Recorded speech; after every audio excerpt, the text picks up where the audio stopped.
We're still, there you go. You're live now. Okay, we are live. Hi, folks. Welcome to the Tri-State Council Finance Meeting. It is September 9th. It's 6:50 p.m. And we are Zooming. Just so folks are aware, our City Council chamber has a very difficult time holding large crowds. We never know what type of crowd is going to come. We hope for a large crowd. But our council chamber, with the new strain in the new regulations back in place with masks, with social distancing, it's very difficult for us to accommodate folks safely. So we're trying to figure out how can the council and the administration meet in person. Councilmember Ash McPherson has taken the lead on that and maybe Zooming the public. Our challenge is our AV system. We have a horrible AV system, and Quinn and Mara have been trying to work it out where the feedback doesn't kick back when we're all on our laptops Zooming the public in the same room. So there's a lot of challenges AV wise. We did look at other venues just so folks are aware. Because I personally would rather meet in person than Zoom. And I think I can speak for other council members, but saying that various venues want $500 and up. Some venues were pretty much the same size as the council chamber. So we'll continue on that front. I did think that maybe I talked about Christchurch down on State Street because prior council meetings before I was on the council did meet there, but Joe from our IT department said it was all band-aided and hodgepodged and he will never do it again. He felt it was very unsafe in terms of the AV. So just so folks are aware, we're going to work on it. I know council members and all of us want to meet in person. We just need to ensure safety with the crowds that we get. So saying that, onward and upward, and we'll keep working on it, and hopefully our finance meeting in September will have something arranged where the council and the administration at least is in person and the public can Zoom. So hopefully we can figure that out, maybe with a TV or a large screen. I don't know. I'm just not an IT person, and I know we have a couple really prominent IT folks on the council, so maybe they can rig something up and figure it out so we can be in person and have the public Zoom. So thank you everyone just for understanding, and I would ask Council Member Ash McPherson to lead us in the pledge.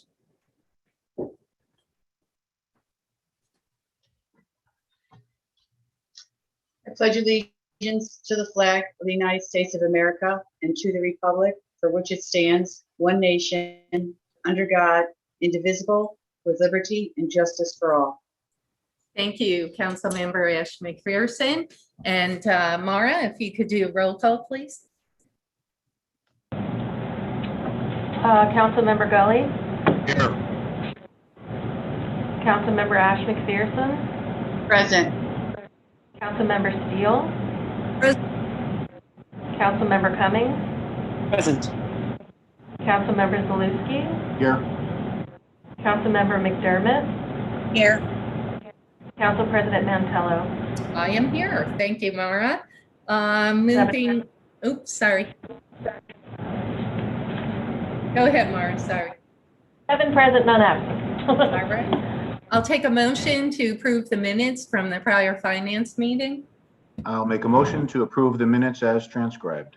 Thank you. Council Member Zalewski motions. Is there a second? Second. Second, Council Member Ash McPherson. Discussion? All in favor? Aye. Aye. Opposed? Motion carries 7 ayes, 0 noes. Thanks, Mara. Presentation of the agenda. This is a finance meeting that was called yesterday to get our NIP round 2 out the door. Many folks are itching to do some fall moms and projects out there. And we're really psyched about NIP Round 2. And we really once again want to thank all our partners and volunteers. We have a public forum, and I believe there's one person for the finance public forum, Mara. There was somebody signed up, but they have not logged in.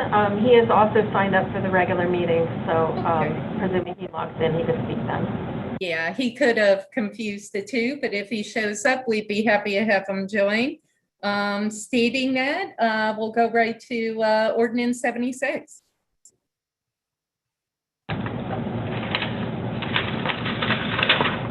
Ordinance authorizing awards of neighborhood improvement project funds. Councilmember Steele. Is there a motion? Make a motion. Motion, Councilmember Zalusky. Is there a second? Second. Second, Councilmember Ash McPherson. Councilmember Gully was late to the punch. Councilmember Steele and Councilmember Gully and Councilmember Cummings, thank you for your hard work once again going through these projects. I know it's not easy and a lot of time and energy goes into it. So take it away, Councilmember Steele. Well, Council President, I just want to, there is one typo in the backup, and it should read 10th Street, not 10th Avenue Park. If we, I think we all realize that, but for the public record, we would want that corrected. Absolutely. Number 7. So just to recap, we have 9 projects totaling $5,510. In order to award the applicants, we had to reduce the awards a bit from their requested amounts, but I'm hopeful that they'll be able to accomplish most of what they had hoped to do.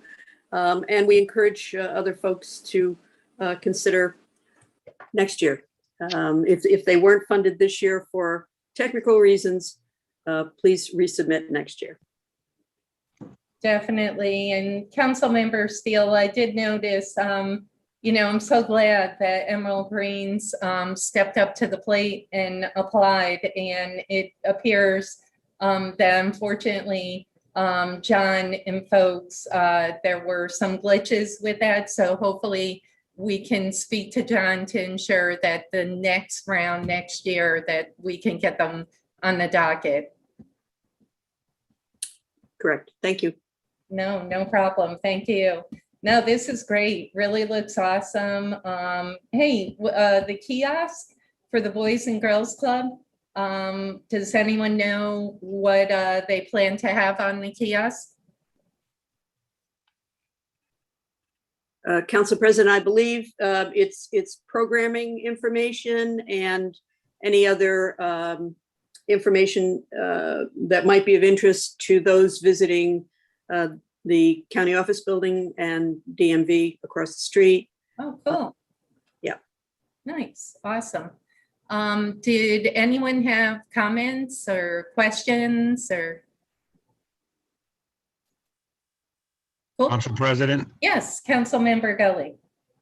while I'm on the committee, I have to tell you my time was very limited, and I want to thank Councilwoman Steele for putting 125% effort into following up and doing the work that we needed to do to complete this in time. So I want to thank you, Councilwoman Steele, and appreciate how you stepped up and just took over when everybody was a little going crazy. So thank you.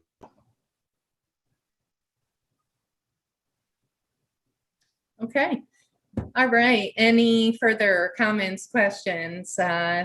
Once again, I want to thank all the volunteers out there. You know, organizations, folks are really stepping up to the plates. Pretty awesome. Council President, Yes, Councilmember Ash McPherson. I just have one question on the Boys and Girls Club. I know the NIP improvement is for improvements in the neighborhoods. I just don't want to set a precedent of buying equipment because we've turned down others. And a kiosk is not a improvement in the neighborhood. Is it? Or I mean, am I missing something? I just don't want to set a precedent for another Because we had other ones ask for generators and we told them no.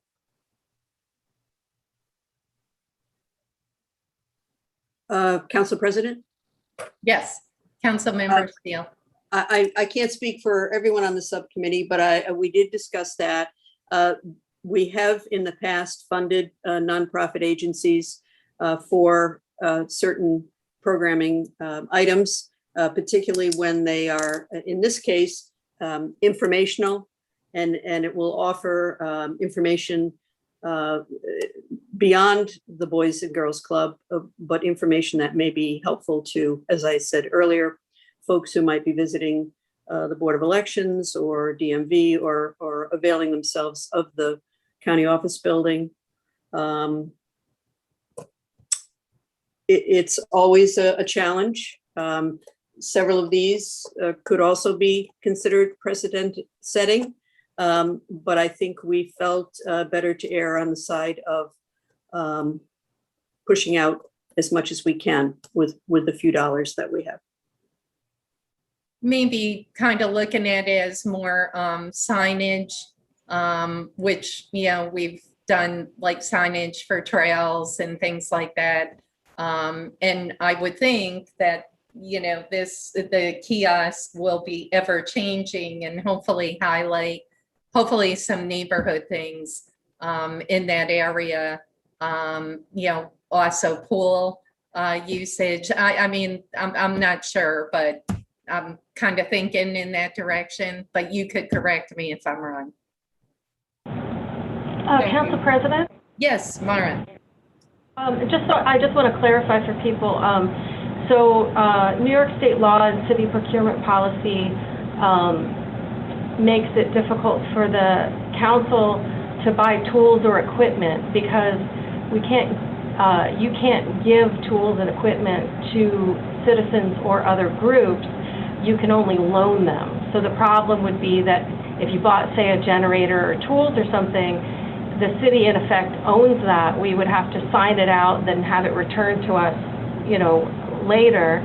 And obviously those things could be easy to lose track of, and we don't really have the capacity to run a tool library out of the council office, council chambers or clerk's office. The kiosk is permanently installed. So it is a signboard that will be permanently installed in front of the Boys and Girls Club, and then they'll be able to change the displays on it, you know, like a notice board where they can put up community notices. So not just programming for what's happening within the Boys and Girls Club, but other community events that local people, you know, might be interested in. And so that would be the distinction between what the council is legally allowed to fund and what it's not allowed to fund. Of course, it's up to the council itself to decide which of those projects are worthy and that you want to sponsor. But that's why there's that restriction on tools and equipment, why things like, you know, shovels and generators and things like that really can't be purchased under this program. Makes sense. Councilmember Okay, thank you. McPherson, are you good with that? I'm good with that. Thank you. Awesome. I did want to also, the Friends of the Post in Kilforge Park, I know that a lot of work's going in up there, and I believe there was an incident there this evening. I don't know if the mayor has an update on that, but I do hope that nothing horrific did happen. Do you have an update, Mayor, possibly? I don't have an update at this point in time. Okay. I'll let you know if something comes in. Okay, thank you. All right, moving along. Any other questions on the NIP? Okay, cool. All in favor? Aye. Aye. Opposed? Ordinance 76 passes 7 ayes. Awesome. And that will move to the regular meeting this evening. It's 7:04. Unless we need a break, I'd like to take a motion to adjourn. Motion to adjourn? Motion, Councilmember Zaluski. Is there a second? Second. Second, Councilmember Gully. Discussion. All in favor? Aye. Aye. Opposed? All right. If okay, we'll go right into the regular meeting, and I would ask Councilmember Gully to lead us in the pledge, please. I pledge allegiance to the flag of the United States of America and to the republic for which it stands, one nation, under God, indivisible, with liberty and justice all. Thank you, Councilmember Gully. Mara, roll call. Councilmember Gully. Here. Councilmember Ash McPherson. Here. Councilmember Steele. Councilmember Cummings. Here. Councilmember Zaluski. Here. Councilmember McDermott. Here. Council President Mantello. I am here. 7 present, none absent. Thank you, Mara. Review of the agenda. We have quite a few, approval minutes. I apologize. Is there a motion to approve the Motion, August minutes? motion to approve the minutes as transcribed. Thank you. Councilmember Zaluski motions. Is there a second? Second. Second, Councilmember Gully, discussion? All in favor? Aye. Aye. Opposed? Motion carries 7 ayes, 0 noes. Perfect. Presentation of the agenda. We have a number of ordinances. We also have a few resolutions, and we just added NIP round 2. So we'll get right into it. We do have a public forum, and I believe a couple people are present to speak. Mara, let's get into the public forum, please.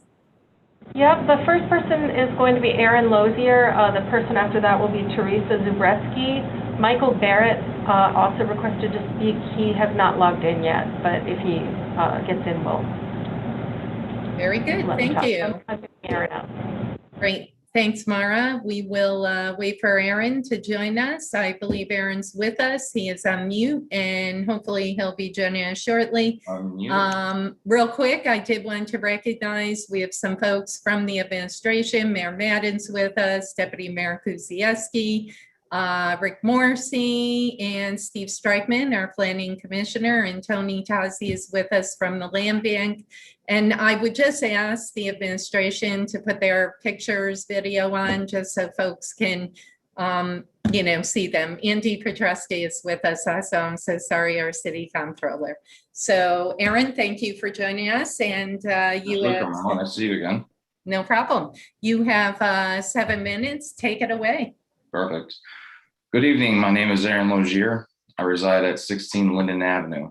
I'm here today to oppose the sale of all properties from the city of Troy to the Troy Community Land Bank. I oppose any sale, as the Troy Community Land Bank cannot complete the necessary work on the city's vacant and distressed properties that they currently own or wish to receive. Vacant and distressed property places an additional stress on our first responders. Now more than ever, we need to ensure that our public is safe. The Troy Community Land Bank has owned vacant distressed properties for years on the very same block that private investors are attempting to acquire and rehabilitate. They need to finish the buildings that they currently own before acquiring any new property in the city. I sent information to the administration and the council regarding the land bank's failure to complete projects. The land bank costs the city of Troy money rather than being the nonprofit aid that they're meant to be. Why is the land bank getting preferential treatment over those that are willing to spend their own money to invest in the city of Troy? The director of the land bank will propose that the legacy grant program will be a windfall for the city's vacant buildings. In review of this government program, this grant is far from a guarantee. The private sector does not see how vacant buildings will be rehabilitated in a timely manner, and many of us fear that they'll be reverted back again to the city under this proposal. In short, this is a program that will not help the city of Troy, and we thank you very much for your time. Awesome. Thank you, Aaron. And I did tell Aaron, if you want to add any questions, the council would be happy to ask Tony. He is with us tonight to answer any questions from the public. So if you want to throw them out there before ending your public comments, that's fine. Very good. I wanted to see Tony. Thank you very much again for showing up here today. I wanted to see if you have any contractors that are in place and how that they're qualified to come up with the funds to rehabilitate the properties that are in question. Great. Thank you, Aaron. When Tony presents, we'll make sure he answers that. Okay? Thanks, Perfect. Aaron. Yep. Thank you. Take care. Bye-bye.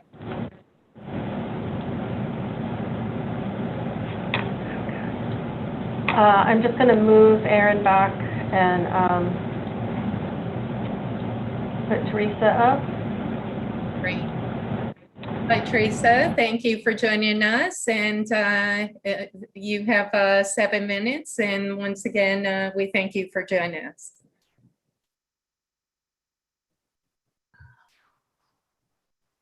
Carmela, if it's Teresa Newton, she's with me. She's our grant writer. Oh, I apologize. Teresa Zubretsky. Hi, Teresa. Two Okay, Teresas. hi. I am so sorry. Teresa Zubretsky. That's okay. It took me a minute to push all the right buttons to get on anyway. So I'm so sorry. Thank you for joining us, problem. Teresa. Thank you. thank you, Council President, and good evening to council members, Mr. Mayor, others who are on this call. I am Teresa Zubretsky. I am a more than 40-year resident of Troy. I live on 9 Jesse Court on the east side. I also work for the Capital District Tobacco-Free Communities. We are a program of St. Peter's Health Partners that's funded by the New York State Department of Health, with 3 goals really in mind: to reduce smoking in general, tobacco use in general, to keep kids from starting, and to protect people from exposure to secondhand smoke. And our catchment area is Albany, Schenectady, and Rensselaer County. I've been in the position for 14 years. So I was here in 2012 when Troy first adopted a tobacco-free policy for specific areas of the city parks. And as I visit the parks myself, I still see some of the signage that we provided posted in various places. But a lot has changed in the last 10 years since 2012. And one of the significant changes is that electronic cigarette use has proliferated, most notably among high school aged youth, prompting the US Surgeon General to declare youth e-cig use as an epidemic, and also prompting the New York State Legislature to take action by ending the sale of flavored e-cigarettes, which were particularly attractive and popular with young people.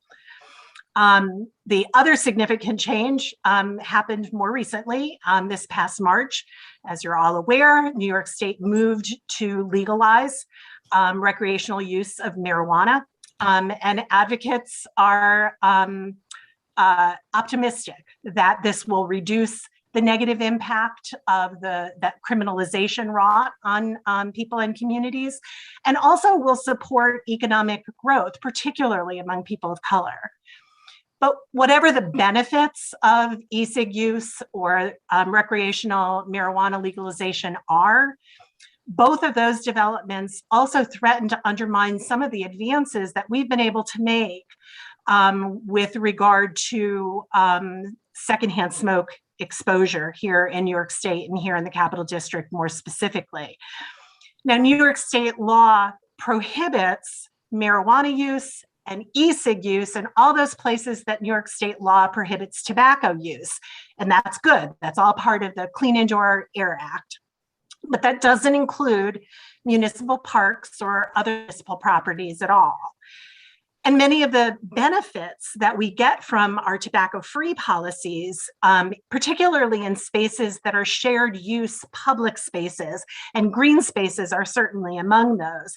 Some of the benefits that we reap from tobacco-free policy, we also would get from including the use, whether it's smoking or vaping of cannabis and vaping of other nicotine products.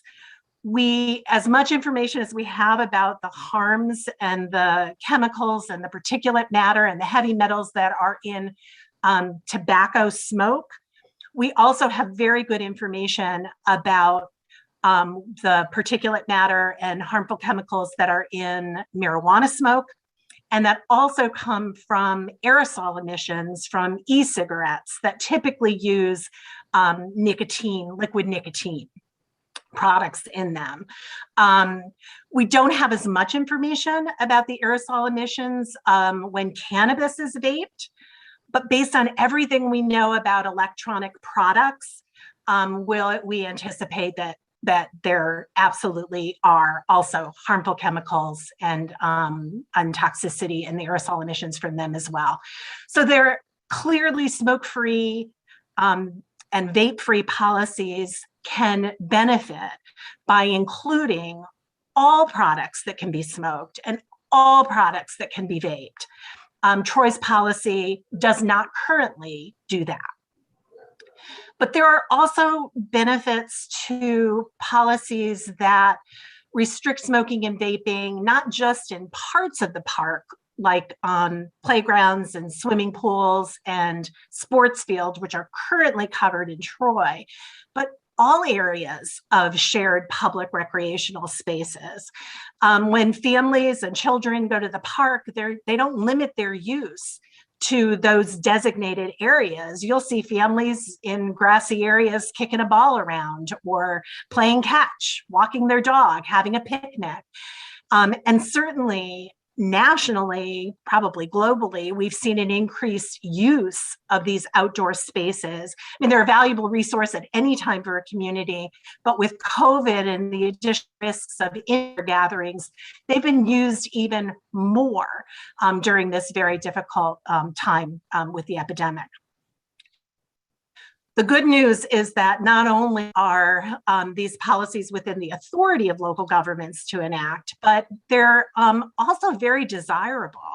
We've been doing a community survey of residents of the Capital District area for, going on 15 years, every couple of years. And smoke-free and vape-free policies in shared public spaces like parks, and other green spaces and other gathering areas like Riverfront Park, for example, they're very popular. People want to be able to go to those spaces without concern that they or their other family members or their pets will encounter tobacco litter or e-cig litter or aerosol emissions or smoke. We are equipped to provide sample language that's been used in other parts of the state, the Capital District, the country, that encompass not only tobacco products, but e-cig products that include cannabis as well. And we also provide, as we provided in 2012, we provide custom signage that can be branded with the City of Troy and that also communicates whatever an existing policy is. And those signs and all the services that we provide are provided at no cost to municipalities because we are 100% funded by the State of New York Tobacco Control Program. So I plan to send an email out to County Clerk Ms. Drogan, sort of summarizing some of this information and my contact information, that kind of thing, because I would welcome the opportunity to talk further about the benefits of smoke and vape-free spaces and the kind of assistance that we can provide if there's interest in taking such a step at this point in the City of Troy. I welcome any effort that helps to make my city safer and healthier for people who live here. Thank you for your time. I appreciate it. No problem, Teresa. I think I can speak on behalf of the council to say, please follow up with an email. We'll take a look at the legislation. I am very familiar of the work that you do in my other hat in the state Senate, and your organizations all throughout the state do a tremendous wealth of good in the community. So we would certainly be happy to look at draft legislation. I do want to say, though, I think the signage is extremely helpful. The enforcement is the tough area, and we all know that, and let's not fool each other. We can put it in the books, etc., but it's up to us, and it's up to folks to be responsible, to respect people's surroundings. So thank you, and we'll definitely talk about it as a council, and please follow up with an email. And once again, I want to thank you for joining us, and thank you for your work. Thank you very much, and I will absolutely follow up. Cool, thanks. Take care. Okay. Good night. Michael Barrett has joined us. I'm Michael, gonna who? move Teresa and promote Michael up too. Thank you, Mara. We'll wait for Michael. Hello, Michael. I'm so sorry I missed you today. You are on mute, and I think you'll be joining us any second. Am I unmuted now? You're unmuted, but we can't see you, and I missed you today, so I would love to see you. Believe me, I look much better as a blank screen. I think many of us could say the same. Hello, Michael. Thank you for joining us. Take it away. Well, I heard today that there is an agenda item about transferring the property, most of you know as the Sperry Warehouse property, south of Main Street. This kind of came as a surprise. I've had a brutal month. I'm sorry I haven't been paying attention, but Okay. I'm going to mention something. That property contains one of what I consider to be the most historically vital buildings in our industrial history. Immediately south of Main Street, running parallel to Main Street, is the 1861 Henry Burden built horseshoe steam-powered factory. Inside that building between 1861 and 65, an estimated 70% of the horseshoes used by the Union Army was made. That building is crucially important to our industrial history. My understanding is the Valenti Company, which looks to take that property, is asking for permission to basically do what they will, including demolition of that building. That would be absolutely intolerable to the historic vitality of our industrial history. That building truly should be used for something, anything that could help us generate historic tourism. The Burden Museum is one block north of there. I mean, we've got all kinds of options, but if it's torn down, it's never coming back. Now, as I said, I'm coming in late, so I don't know what decisions, what discussions have been had, but I was asked to make sure that my point of view was put on the record. Consider it on the record. I truly appreciate you making us aware of this, Michael. I found out like 5 minutes ago, 10 minutes ago, that you were joining us. So I truly thank you. And I am going to open it up to council members to ask questions. Michael, I would say next to Kathy Sheehan is our city historian. So if anyone wants to ask Michael any questions before, obviously, we act on this, Michael, just to bring you up to speed, it did pass finance. But certainly we want to talk to you about this because obviously we're just hearing from you. So if any council members have any questions, I will open it up.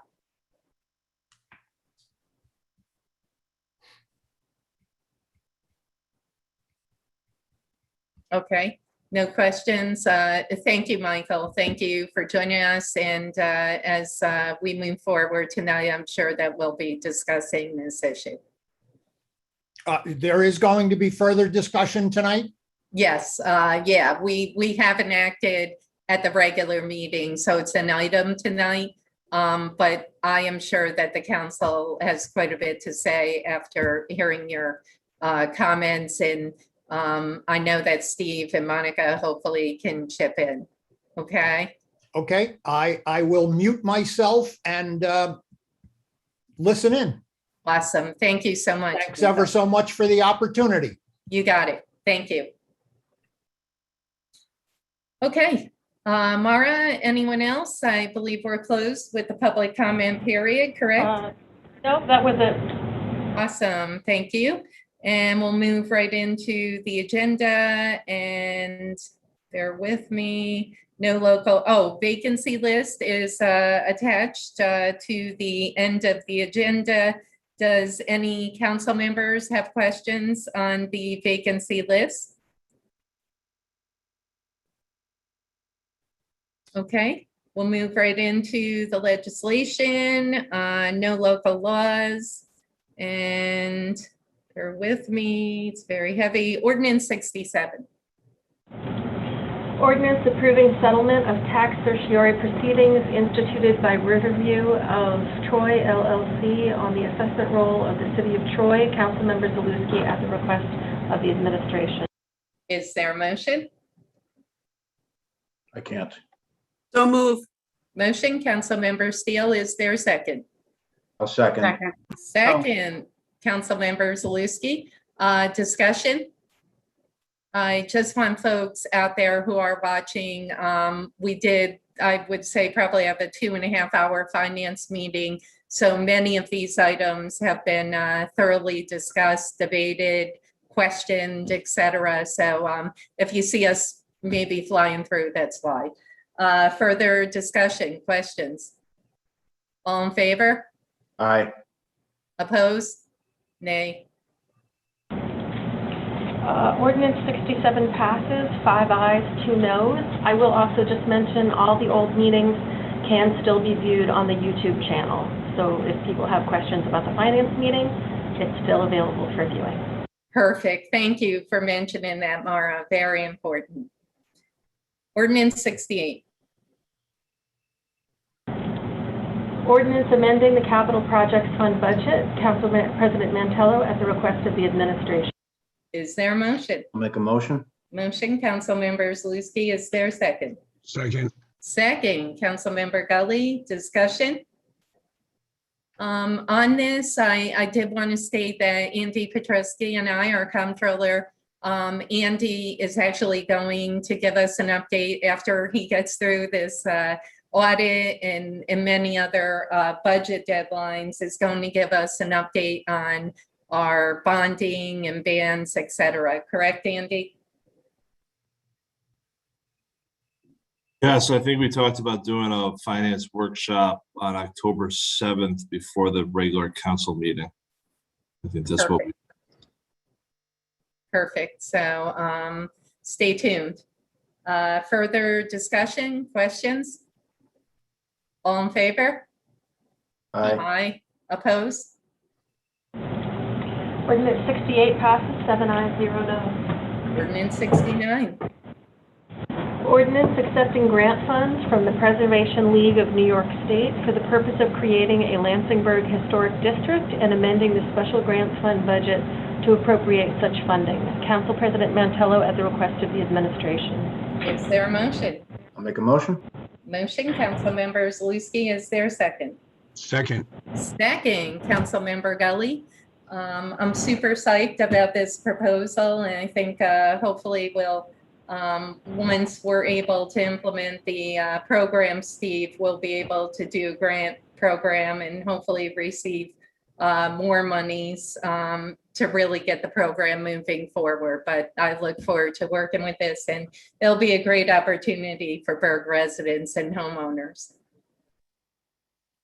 Council President? Yes, Steve. I'd just like to add, it's clearly stated in the ordinance that the mayor's authorized to execute the contracts to implement this grant. And I just want to clarify that by doing that, we will be awarding to Neil Larson the contract, which was the low bid of four RFP requests responded. I just wanted to add that, make sure that was part of the record, that it will be Neil Larson. And also that a notice went out today, October 12th.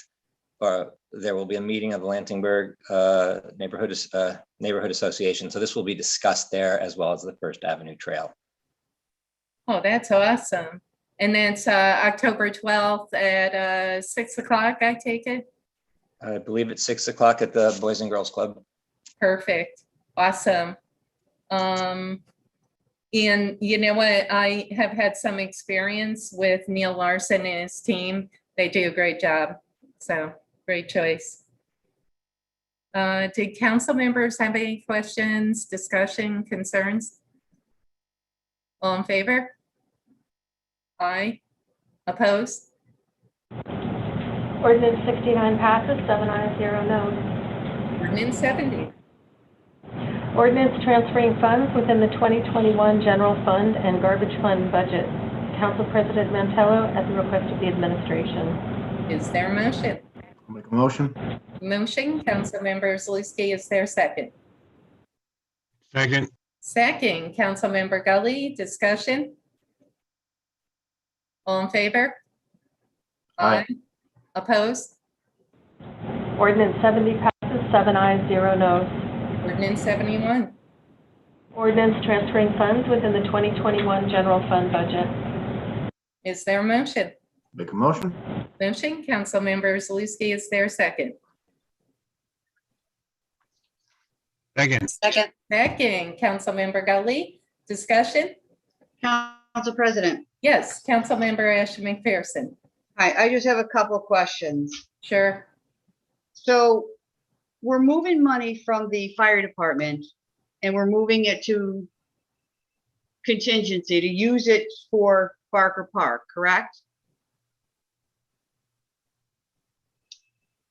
Moving into the capital projects. Being fund. moved. Capital project, It's being sorry, moved to sorry. it's being moved to the capital projects fund for Barker Park improvements. Okay, so we have a $2 million bond that we did for parks. Why aren't we using the money in the $2 million towards Barker Park? Council President, Yes, I'm sorry, Deputy Mayor Kuziaski. the money's being, the $2 million, we have a parks plan that's being developed, a master parks plan, which hopefully, once we get all the documents in, we'll have a general services meeting, hopefully sooner than later. We have probably spent that $2 million 5 times over with that parks plan. So the Barker Park was not included in the original concept of that when we presented it for the budget. This was an opportunity for us to be able to do some work in that park that is desperately needed without affecting potential plans for other parks. And what I would recommend is that if all of this money isn't spent, then we could actually reallocate any unused money into that park capital plan so that we can actually supplement the other ones so that more work can get done as well too. Do we have any idea what we're doing for the parks yet? I just said that we are building the plans. CHA is doing a master parks plan for us right now, and James is finishing that up. And then that was what I was requesting a general services meeting for, hopefully in the near future. So I guess my concern is we're taking money out of public safety and we're putting it into parks. And we're taking it away of, explain, I don't know if you were, Andy, that this was supposed to be for an ambulance, refurbishing an ambulance. Yes, and that's And- not happening. I was just gonna finish. So that isn't happening. So why isn't the money being set aside so it could be used towards the purchase of an ambulance that I'm under the assumption that's going in the capital plan for next year? So I'll let Andy answer that. So it's a good question. An ambulance, as you just said, it's only a piece of the total cost. But what would end up happening is if we went that route, $115,000 would get set aside and parked pending approval of a bond resolution for the remaining amount. Please don't take offense to this. There's no guarantee that the bond resolution would pass. So if that was the case, then $115,000 is parked until the end of November. There's also the context of when you get to September and to do budget transfers, it gets incredibly difficult because of how much money is left throughout different funds in the city.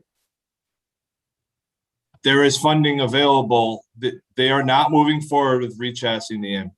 And I thank Chief McMahon for being willing to transfer the money out of this line to another department.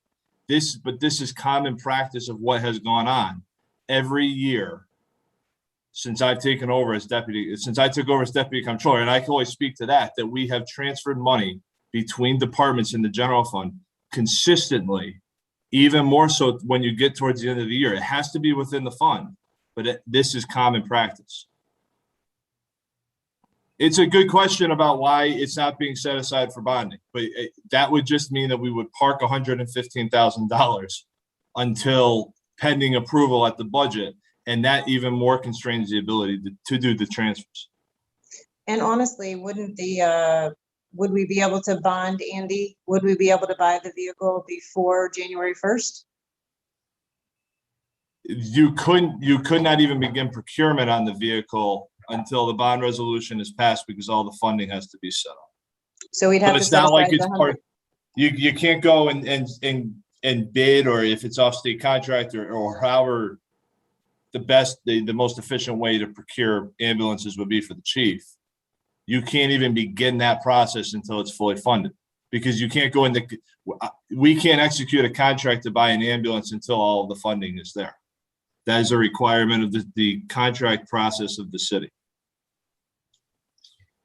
Are you saying that you can't carry the 115 over into 2022? You'd have to spend it before the end of the year? You could transfer it to the capital project. The city can transfer money to the capital projects fund if it is going to be used.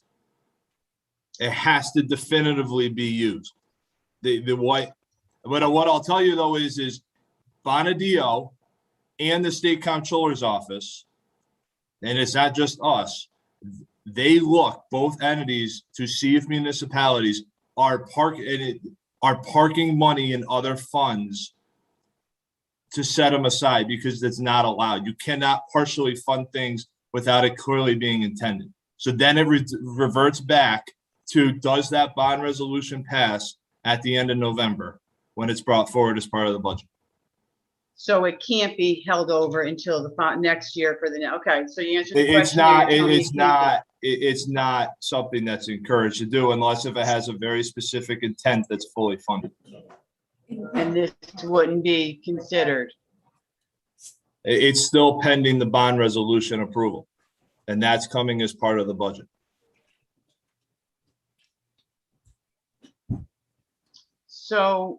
So again, I guess my other question is that there's no way to put any of this money into, take anything for Barker Park out of the $2 million, because we have no idea what the $2 million is being spent on, because you're still working on a master plan. You can spend the money down from the capital plan for the parks, absolutely. But whatever money I spend is not going to go into Beaman Park, Prospect Park, any other park that we're going to do, because I'm going to spend it in Barker Park. Barker Park was not one of the original parks that we had a conversation about, and it wasn't included in the work that we're planning right now. It's all additional. So sure, I can do that. If that's what you all decide you want us to do, then certainly amend the ordinance. Don't table it, because Andy has other important stuff on there, but amend it and take it out, and then I'll spend down the park plan money and I'll spend it at Barker Park. I'm just trying to figure out what the 2 million is being used for. That's what I'm just trying to come down to. On each park, what do we have? 26 pocket, wait, let me finish. We have 26 pocket parks, correct? Yes, we have actually 26 parks in general. Okay, so are each of those parks, all those 26 parks, getting something? No. Out of that 2 million? No, not at all. We'll be lucky if we get 5 parks something for $2 million. We're resurfacing tennis courts, we're putting lighting in places, we're building trees, we're building berms. It's a major undertaking. We're building a field up in your district. Like, these are major amenities. That's why I just said we could spend that $2 million. Where are you 5 building times a over. field? In District 2, you're building a field? Yeah, we're looking at doing amendments to, or doing additions to Knickerbocker Park. Jim Gully's team, all the Pop Warner are looking for multi-purpose fields. So we've contemplated doing that in partnership with what we're doing with Knickerbocker Association. I mean, we're looking at resurfacing all the tennis courts at Prospect Park, building stages, adding lights. I mean, all of this stuff costs money, and the $2 million, we can do a lot of work with it, but not to the level of what everybody is imagining it's going to be. So that's why we want to put, and we've had CHA engage in the master park plan, so we could put, a phased approach to it, because like I said, we're gonna every year we're gonna be putting money towards the parks, because they've been not updated in quite a long time, and we all know that. Correct. But again, we're talking specifically about Barker Park. My first quotes, and I sent some information earlier to some council members that had asked.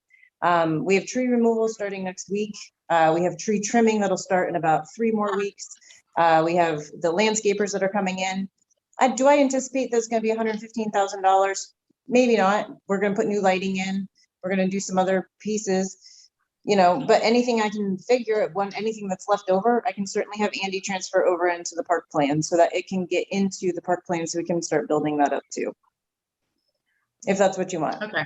I just wanted clarification because I didn't understand why we were moving it out of the fire department and using it for parks when we had the money, the 2 million.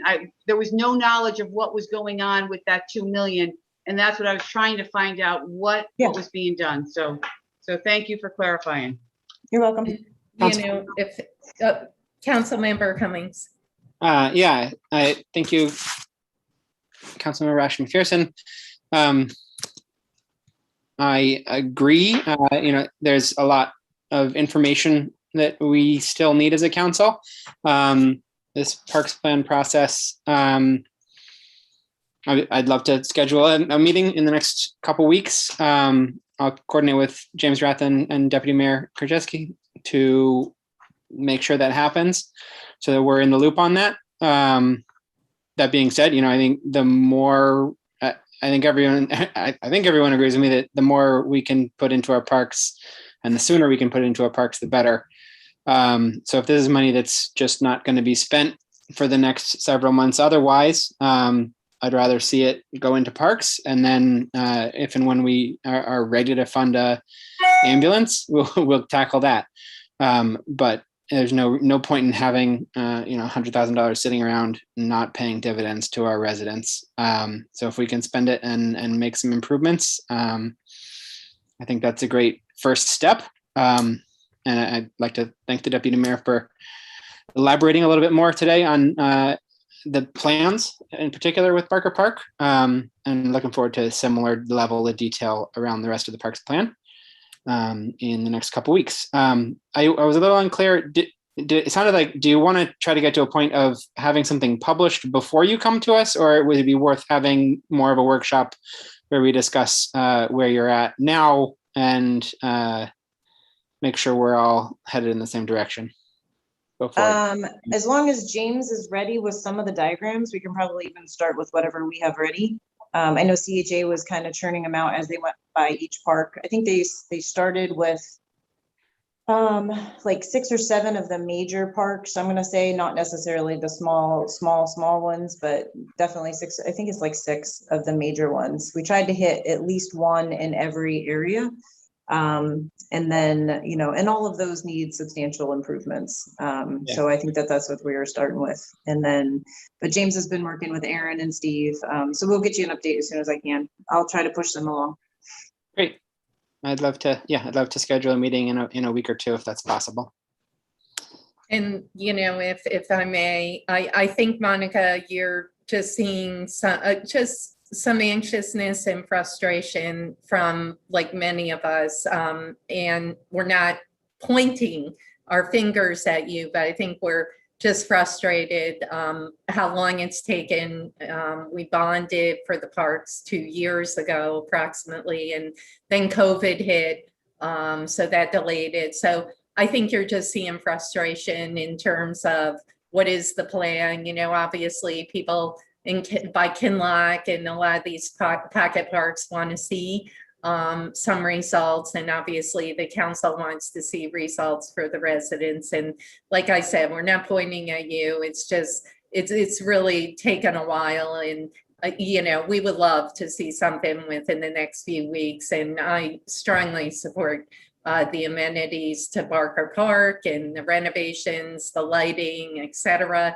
I was down there the other night, and as you know, a couple of years ago, you know, the cameras haven't worked in ages. So I think we're all on the same page. I think we're expressing a little frustration with the plan for the park. So we'll get rolling, and we have confidence. We'll get that going in the next couple of weeks. What I would like to see, Monica, if you don't mind, I was not on the email on the Barker Park improvements. Can you forward that to all of us? That'd be great.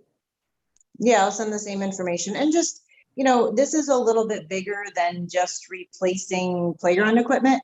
I mean, we're looking to do, Beaman Park has drainage issues. We're looking at doing new fencing, new playground equipment. So this is a little bit beyond just switching things out. So that's why we brought the engineering firm in, and Aaron and James have been doing a lot of work around that kind of stuff. So, we met with the Beaman Park crew just to get some input from them of what they wanted to see up there. So I think it's a little bit of, it's expanded more so than we thought it was going to be a quick spend, which I think is good because out of it, we're getting a master parks plan, which is not required, but recommended by the comprehensive plan anyway. So it'll be a document that will survive us. You know what I mean? So I think that's all a good thing as well, too. Absolutely. And I will put a plug, and I know drainage, Kinlock, leveling. I don't even know if the North Lake Fair Park is on that list, but hopefully the next list it'll make it. It's totally inaccessible to, whether it be a transport chair, whether it be a wheelchair. We need obviously to look at the ADA compliance, and I'm going to put a plug in for some big kid handicap accessible swings that are very inexpensive. I know Steve has promised me on the ADA accessibility. So, we really need to make our parks more accessible. So anyone else? Questions, comments? Okay, all in favor? Aye. Aye. Opposed? Ordinance 71 passes, 7 ayes, 0 noes. Ordinance 72. Ordinance authorizing the city to create a capital project and amending the capital projects fund budget to allow funding of said capital project. Council President Mantello at the request of the administration. Is there a motion? Make a motion. Motion, Councilmember Zaluski, is there a second? Second. Second, Councilmember Gully, discussion. All in favor? Aye. Opposed? Ordinance 72 passes, 7 ayes, 0 noes. Ordinance 73. Ordinance authorizing and directing transfers of city-owned real property to the Troy Community Land Bank Corporation. Council President Mantello at the request of the administration. Is there a motion? Make a motion. Motion, Councilmember Zaluski, is there a second? Yeah, Who seconded, Jim? Councilmember? I did. Okay, thank you.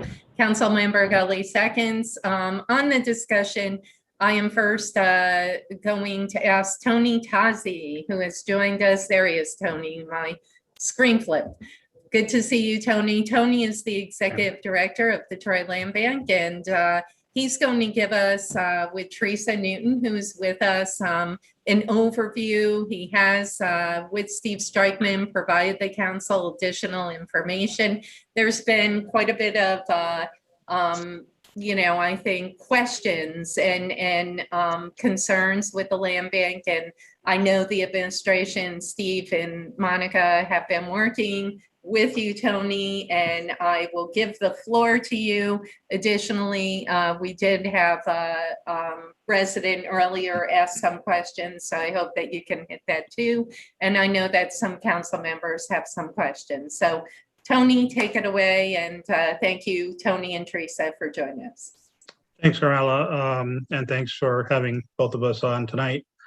I also want to thank Steve Strikeman for sitting in for me at the last city council meeting. I was up in Maine babysitting 2 grandchildren, so it was a lot quieter in Troy than it was in Maine. So, as you can imagine, Yeah. as most can imagine. So Mr. Lozier did ask the question.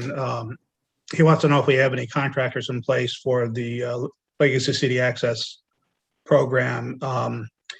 We don't have contractors in place, and we cannot have contractors in place until we release an RFP. We cannot release an RFP until we know what properties are going to be identified in that RFP. Having said that, we have developed what we feel is a very good list of very qualified developers that seems to be growing every week. Someone called me last week for something totally out of the blue. We started chatting and they became very interested. And I wasn't trying to sell the program to them, just mentioned it, and they got really excited. So I believe we have about 10 developers who have a high interest, but Teresa may have the exact count or a more accurate count, but that seems to be about where we're at right now. So I hope that answers the question.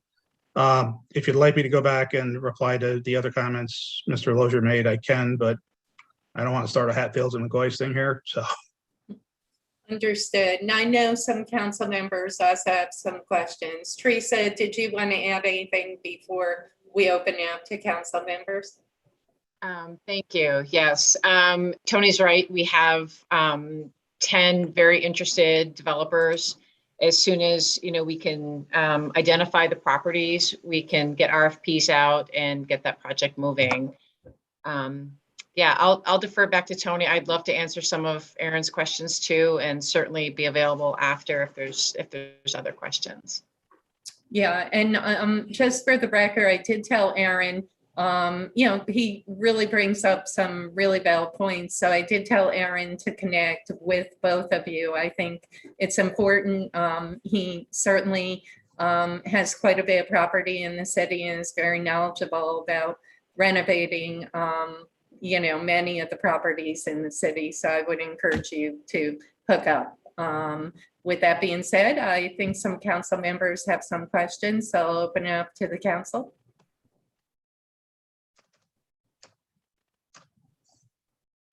Guess nobody's gonna bite. Council President. Hey, Council Member Gully. You're on mute. There you go. I'm not anymore. I just had to find the button. No. The older I get, the longer it takes me to get around this keyboard. So Tony, how are you? Teresa, how are you? Good, thank you. Being with us tonight. I know you've been warned that I have some questions, but really I only have questions of concern. I certainly am not looking to minimize or deflect away from the importance of a land bank. But of course, in every operation, every organization, you want to make sure that they're fully functionable. And this discussion tonight only asks to try to make the land bank a better program in the city of Troy. I've had a lot of investors and developers that have reached out to me, of course, because I know a lot of people in the city. There've been numerous questions that have been asked, and I have quite a host of questions here. So, Council President, I might need this whole 5 minutes. Take your time. I think the worst thing that we fear is that, and only because of some past instances, that we put properties into your hands and they stay vacant or deteriorated for a longer period of time than if an investor came in and put some money into the properties. What usually takes them, 4 to 6 to 8 months, seems to be taking the land bank years to accomplish. And I'm just curious as to that value of time where a normal investor can get through that program and rehab a house in that period of time, but it takes you guys so long. Maybe you could help me understand. And please, we've heard COVID enough. I know COVID. I hear it again. I know, but 2020, I know COVID had everybody slowed down, but it's 2021 and these investors are not slowed down anymore. So I just need to know what can we do to make sure that these properties won't sit vacant and continue to be deteriorated. And I know we'll talk about that legacy program in a little bit. And if it, if something does happen there, if something happens with this legacy program, how will you financially and time-wise be able to put these buildings back on the tax roll in a fairly reasonable amount of time? That's my first question. Okay, well, I am going to repeat that COVID has had an impact on our projects, just like it has. Well, yeah, that's right. That's right. That's not an excuse. That's reality. And I'm not sure whether folks want to hear that again or not. But if I'm going to honestly answer your question, that has been a big part of the issue. I can tell you that our 11 Winnie Avenue project, it's a little 2-family project. That project has actually had several break-ins. And they even stole the alarm system on us. So that project has actually taken a step back because of the thefts. If those thefts hadn't have happened, that building very likely would have been sold by now. 54 Fifth Avenue is another two-family project that we're doing. I was in it last week. We are co-developing that with Seat, and they were finishing up kitchen cabinets, about ready to put the flooring down. So they're getting very close to completion on that project. What's that? What's your address? 54 Fifth Avenue. It's a white two-story brick building. So And, Tony, you've had these buildings since 2018, 2 years before COVID even came around. 2019. I thought it was 2018 on that 11 Winnie. We closed. I could be wrong. I could be wrong. I got who knows what glasses I had on. But I'm just saying these were pre-COVID properties that you owned, and we're still sitting on them here. 3 years going on 4 years later. COVID was 2020, but I'm saying when you're looking at these properties, what holds you up longer in that time than an investor who can do that job in 6 months to 8 months to maybe 10 months even stretch out and get that same house done, where you have a list of contractors. I believe you have a list of contractors that work for you, and I'm just trying to figure out why it takes so long. And that, speaking of 11 Bridge, did you guys do anything financially with that building at any time? With which building? 11 Winnie. Have we done anything financially with that? Somebody told me you guys took out a very high interest rate bridge loan on that property. Is that true? We took out an interest-only loan on that. And the reason we did that was to stabilize our cash flow. And again, that building, when we took that loan out, that building was expected to be on the market and sold in 1 to perhaps 3 months. In this market, property has been moving pretty quickly. But the thefts have, again, as I said, the thefts have caused us to take a step back in terms of progress.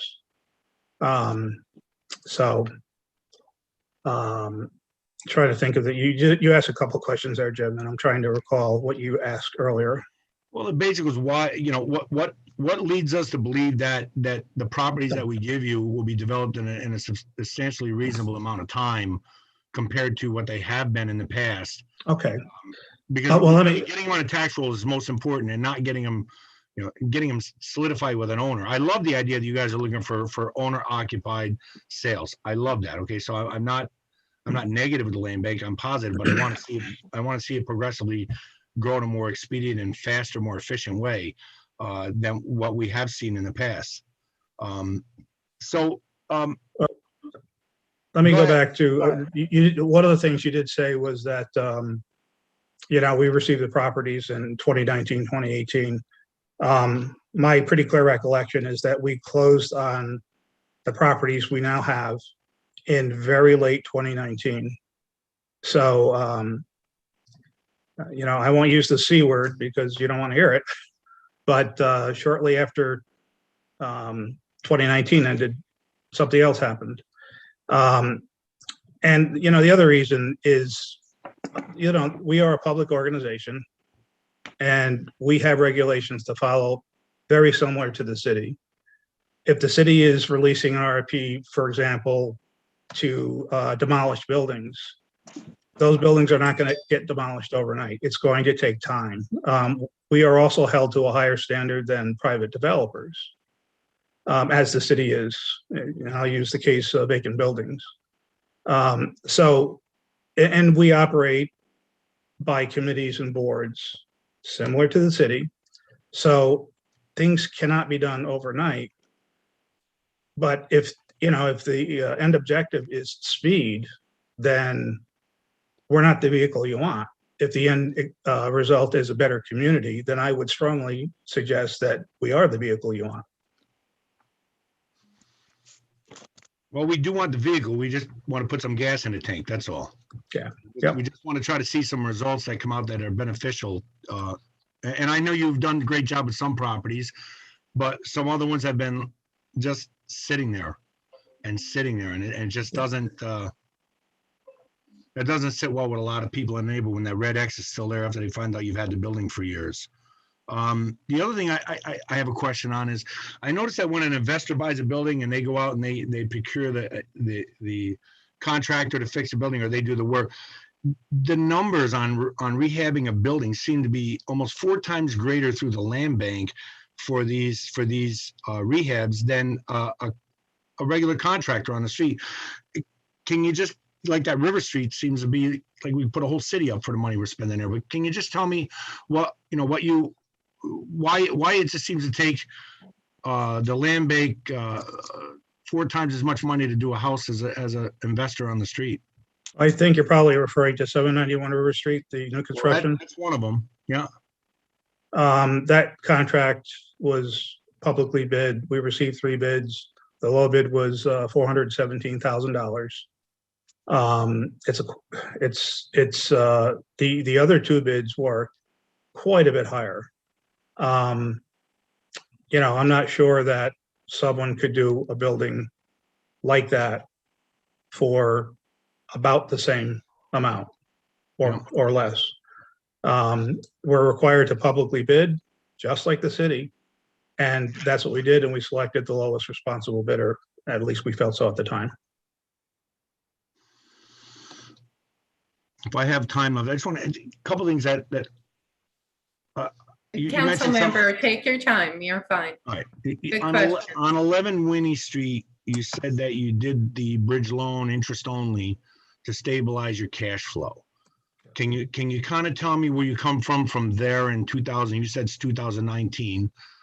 So from 2019 to now, financially, where has the land bank come from or gone to with their cash flow and their financial stability? And not talking about the legacy grant, because I know that's a whole new project. And I know you've got a couple things going on with the housing authority, but how do you guys stand? I mean, where does the land bank actually, financially stand right now without the loans, without the grants? Because I'm a little cautioned by the fact that even if something happens and you don't get awarded one or 2 of these grants, and I know there's a statement in here from Steve, which, by the way, we did get the letter today, and I did read it, but it takes me 2 or 3 times to understand it, I guess. I don't know. But anyways, where do you stand? Where do you stand now? Well, when we put our annual budget together, I'll just use this as an example. When we put our annual budget together back in 2020, we were projecting selling 791 River Street in the 3rd quarter. And frankly, because we were having problems with the general contractor whose contract we have since terminated, the project dragged and was also having other problems. So because of the delay of that project to get to market, that created a bump in our cash flow. We did take out a construction loan from Pioneer, and that was specifically to help us with our cash flow problem. On that property, right? Yes, well, on that property and Construction loan goes to the property it's attached to.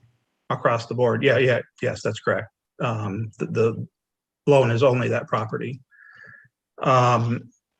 We took out an interest-only loan from the equity of 11 Winnie Avenue, again to solidify cash flow problems. But here's what's really going on. I'm sorry, I'm going property by property and across the board. I want to hear about the land. Go ahead. Just give it Okay, up. across, yes, I know, that's why I'm trying to do that. So across the board, what's happened is the projects that we projected that would be sold at a certain quarter have not been able to be sold. And it's because of, in large part, of COVID delays. Let me say again, 11 Winnie Avenue, when we took out the loan, the building was about 95% complete. So, now it's probably about 85% complete. That project has gone a step backwards. I don't know how to keep people out of that building to stop stealing things. We've had so many break-ins, it's it has my head spinning. They stole the security system. That's caused a problem because that property can't be sold in the condition it is right now. So that impacts our cash flow. So we don't really have a funding problem. What we have is a timing problem.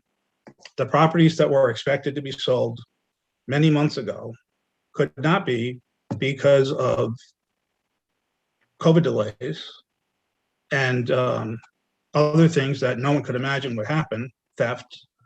And at 791, a general contractor that just was not performing anywhere close to what we expected or what we needed him to do. So going forward, do you feel that this legacy grant process with the homes that are listed, I know you're going for what, three different grants? Am I right? Three different legacy? No, so when we sat down, when Monica sat down with us, we had a meeting, and she actually pulled partners to the table so we could work together on three different initiatives. The grant we're going after is the Legacy City Access Program, or LCAP. So I heard Mr. Lozier say there's no guarantee that that grant is going to come through. Well, if you're waiting for a guarantee that a grant's going to come through before submitting it, why would you submit any application? So that doesn't make a lot of sense to me. We really feel very confident, and our confidence has only grown since we've learned more about the LCAP program, that we can submit a pretty strong application or two applications. The buildings need to be vacant. Homes and Community Renewal is looking for locations of buildings to be in a relatively small footprint. One of the things the land bank did when it first started out was it concentrated on North Central, so it would make a visible impact. And I think Monica deserves credit on that. So that's actually helped us a lot with the buildings we're able to put together, the assemblages we're able to put together as we move forward with a future application to LCAP. And if I could just back Tony up on this, I've spoken to the administrator of this program, who is comes from the land bank world, was the director of the land bank, and have described the program to her. And she's very positive about this, the concentration of projects, the number of buildings, and the fact that we're looking with Troy Housing Authority and Habitat for Humanity as well. So all these pieces come together to not only make the LCAP program likely to get funded, but to make it more effective because of the concentration of projects in the area outside of that. So I'm confident they'll get this. If I could offer something in there too, there's $25 million available, and so far only 3 applications have been submitted to the state. So even if they had used the entire 10 buildings at their maximum amount, that would only spend down 8 million of that 25. So we know that HCR is very excited about getting an application from the Troy Community Land Bank, and they feel strongly that they'll help us, even if the application doesn't come in exactly like they want to see it. They'll, call us and get back to us so that we do have a really good application and can get funded. I understand Council that. President? I appreciate that. Monica, yes. I just want to just interject real quick. Does everybody on the council understand what the highlights of the Legacy Cities grant is? Yes. Like the amount of money that's dedicated to it, who it's for, and I just want to make sure, because Teresa will be a great resource if we just have to do a little bit of Legacy City 101, just so people are understanding how that money is allocated to the buildings and such. I believe everyone is shaking their head yes. So I did look it up on DHCR's website. So I think we're good. Councilmember Gully still has the floor, and I know Councilmember Ash McPherson has some questions. I just have one, maybe two questions at the most, but here's one for you, Tony and Teresa. What's your plan B? What's your backup plan if something did happen? I mean, what do you, if the land bank has to have that? We have a plan B. Okay, so educate me on that, please. It's pretty simple. We would co-develop, we already talked to Habitat for Humanity on this. If we weren't able to come, if the LCAP was not awarded to us, then Habitat would step in as a developer, not involved with LCAP, but moving forward as a developer as they traditionally develop properties. So that is the plan B. So if LCAP doesn't come through, we have another developer who's already agreed that they will step in and take on those projects. Okay, well, that's good to know. I appreciate that. Yeah, I feel more comfortable knowing that too.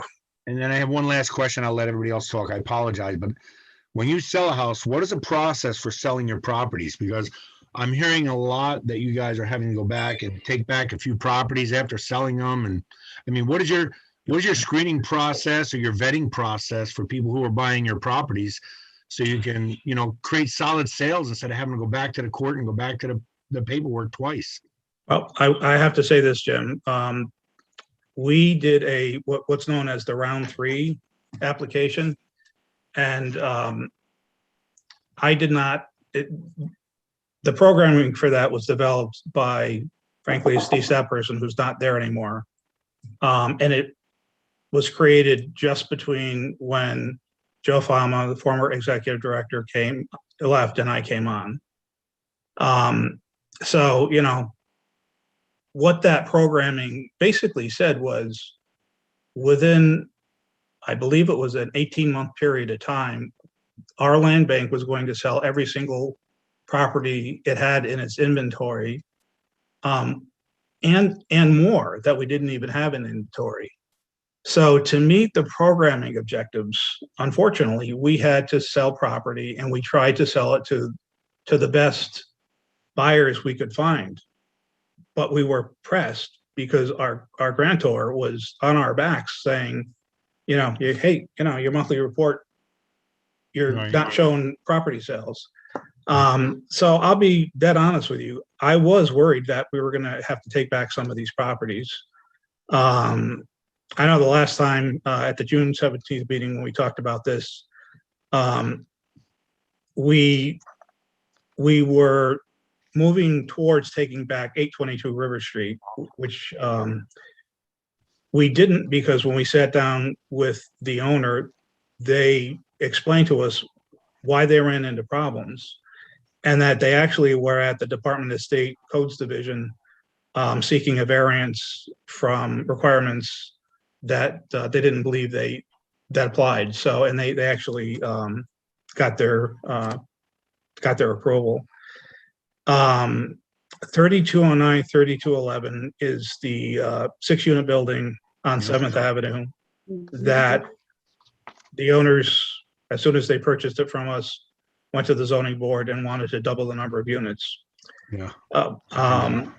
And someone told me, I wasn't at the meeting, but someone told me they uttered, we're not going to do anything with that building. So what they expressed to us after that was that they were working on plans. So we gave them a little bit of time. And then COVID hit again. And our attorney, Kate Hedgeman, last time we met, explained to you guys that she couldn't even file anything in the courts because the courts were not taking anything. So there was a delay in getting that property back. However, the property is back, the title is back in the land bank's name, and we're hoping to use that as part of the LCAP application. The two worst ones really are 785 River and 836 River Street. That's the person who lives in Spring Valley. He did show, he did show an awful lot of previous work he had done that looked terrific. We were hoping he would come through with what he said and what he promised. He did not. I can tell you one time I called him and I said, I need to inspect your property. And he said, well, as a matter of fact, I'm coming there right now, and which amazed me because I don't know too many people from Spring Valley that come up to Troy that often. And I said, okay, I'll be at the building when you get here and I'll wait for you. And he said, no, that won't be necessary. But I did. I sat there for like an hour and a half. He never showed up. There's no evidence he'd been in that building. Very, very little work. There were some removals done. Very, very little work took place. Our attorney, again, couldn't file foreclosure because of COVID. However, we have a judgment from the court to take those properties back. So now it's really just a matter of probably issuing a bench warrant to get this person to sign the paperwork he needs to sign. And we'll have those two properties back. And when we do get those two properties back, we expect them to be part of the LCAP. Okay, great. Hopefully you're working on a stronger reverter. Not stronger than the cities. Council President. Same Yep. as the cities, everyone? Okay, thank Stronger you. than- stronger than Appreciate you answering the questions. Go All ahead. right, thank you, John. Sorry to Thank take you, up your time. Councilmember Gully. Councilmember Ash McPherson. Thank you. Tony, first thing, Jim, you mentioned a letter that you received from Steve. I'm not sure what letter that is. Was it only sent to you or was it sent to other council members? To all, but it was sent late, Councilmember Ash McPherson. I believe Steve sent it maybe around 4:30 if you look in your email. Okay, so that's a Right. problem, number one. I don't remember seeing it. Number two, Tony, listening to, some of the questions and the answers, what I'm hearing in the beginning on Winnie was, God, we had a lot of thefts. There's nothing I could do about a lot of thefts. You're the manager of the properties. I would assume that you're going to be securing your properties and having somebody manage them and maintain and watch what's going on them. I get it. You're in a lot of the properties are in the district I represent. And, you must have said it like several times, the thefts. After the first or the second one, I would assume that you would have done something to secure the property. And I'm not trying to be a jerk to you, but that's what I just got hearing from you. I hear you. So, can I reply to that, or did you want to? Yep, go ahead. So the contractor lives right around the corner. Literally right around the corner. The first theft was obviously by someone who knew the code of our lockbox. So we immediately changed the code to our lockbox. The next incident that happened was someone took the detachable part of the lockbox. There were 4 people that knew that code. I was one of those 4 people. So obviously someone who had the new code for whatever reason wanted to make sure that no one else got the keys. So, some of this is supposition. So, I purchased an alarm system. I put on the front second floor window, I put a combination strobe light and high decibel alarm that would be set off by 2 motion detectors. And I had spy cameras so I could hopefully capture who was coming in. They stole the motion detectors, they stole the alarm, they stole one of the cameras. And the cameras, I purchased from Amazon, and the reviews did say they are set off by motion, but they have to be very close to the camera for the motion to trigger. And the 2 remaining cameras did not show. There's no video on it, so there was no motion by the camera.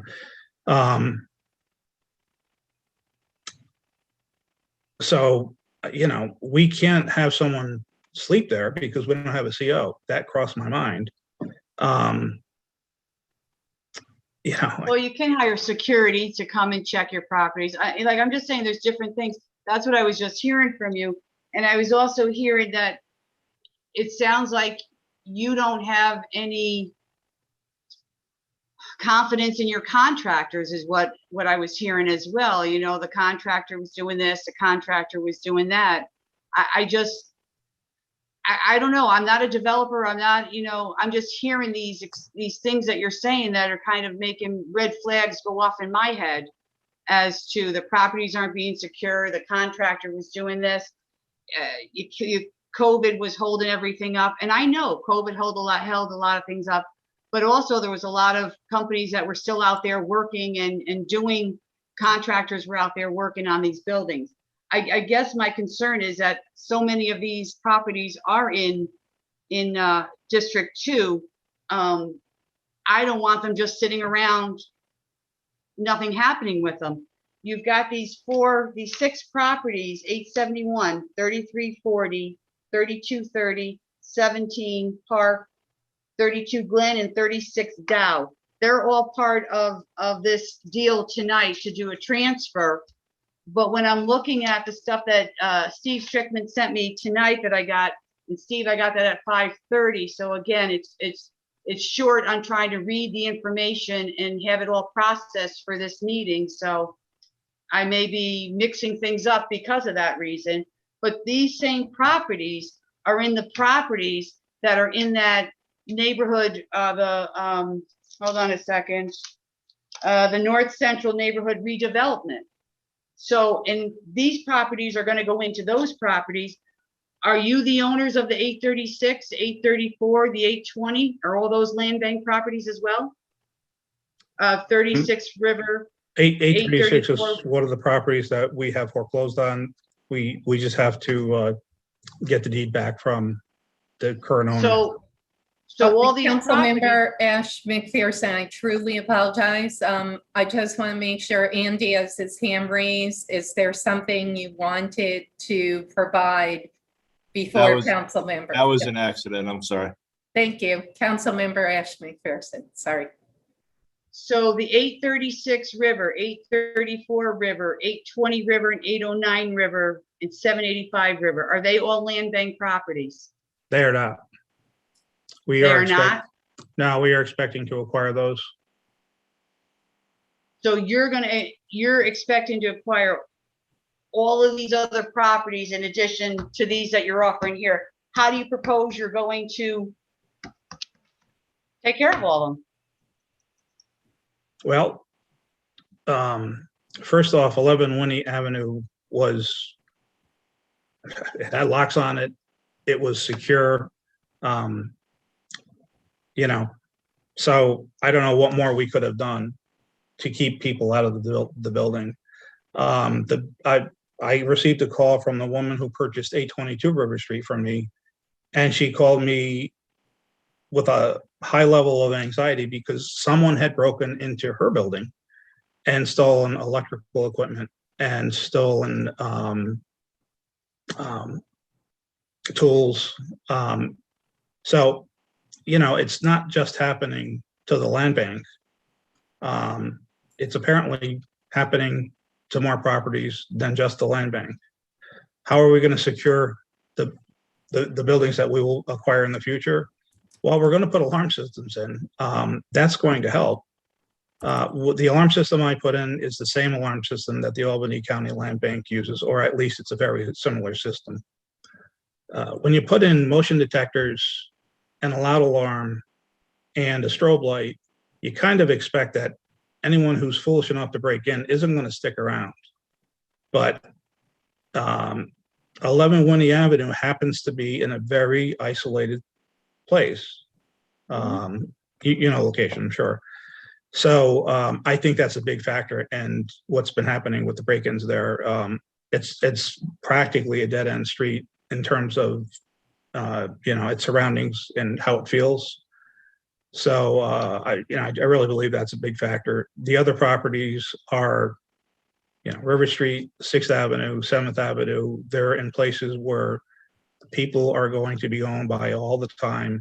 And if there's a strobe light going on, a high decibel alarm going off, they really have to be crazy to stick around. We did submit a police report, and we asked the police to come by 11 Winnie more often and I'm sure they have, but if somebody's going in to steal something and it takes them 30 minutes to do that, odds are there's not going to be a security guard or a Troy policeman driving by at that particular time. Hold on one second.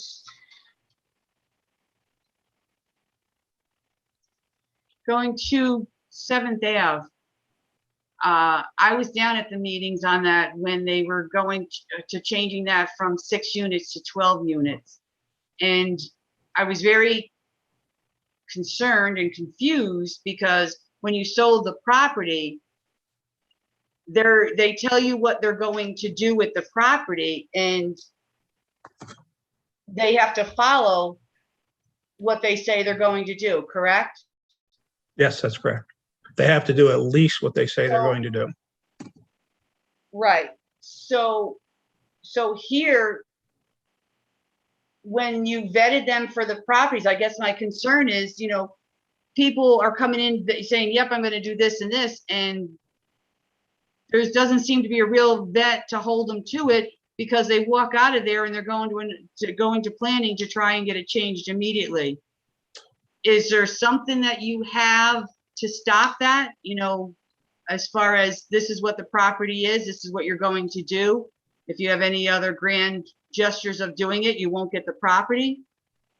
If someone says to us they're going to renovate a property and create 6 units, and they create more than 6 units, they've met their minimum obligation of meeting 6 units. Now, that's not to say I was happy to hear about what they did. We had no idea that they were going to immediately turn around and go to the zoning board. But they had the legal right to do that. They were meeting the minimum requirements that they had it in their application. Okay, so I just had somebody send me a question. Have you ever used Simple Safe security system because it offers to police monitoring for your properties? No, I saw that come up from Mr. Lozier. No, the system we've used is primarily the system that the Albany County Land Bank has used. And again, I'll go back to the 11 Winnie Avenue property is located in an area where it's out of the way. So it's not a lot of people are going to see people who are going in and out of there. Right. No, I get it. And I understand that, I'm not trying to give you a real hard time, but I'm just trying to clarify, because a lot of the property is in District 2, and I just don't want to see a lot of these sitting. Well, I don't think you're going to see these sitting. So if we submit an application or two to HCR, they're going to require that the developer complete all work within 2 years. They can certainly do it sooner than that. Now, these are going to be highly qualified developers who pass the HCR test. They have pretty high standards in what they'll accept in the way of a developer. And, the land bank's role in LCAP is pretty limited. We are essentially going out to assemble the properties, to try to marry that developer up with those properties, to pull together the application in partnership with that selected developer, and then submit it to Homes and Community Renewal. Once we get an approval, the land bank is really out of it. It becomes the developer's property. And these are going to be people that have, strong track records.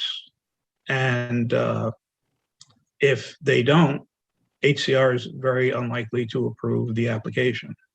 And frankly, we're not going to want to submit an application that we're not very confident about.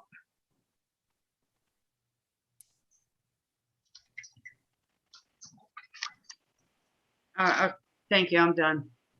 Thank you, Councilmember Ash McPherson. Tony, I just to, I'm not going to rehash. We all want the land bank to succeed. We want it to tap into, obviously, what the legislation was intended to do. We want to see these properties turned around. And I think once again, you're seeing some frustration, from the council. And, we're not obviously trying to bash you or anything, but obviously you have your hands full. I guess, a couple of questions, and maybe Monica and Steve can interject, maybe Teresa.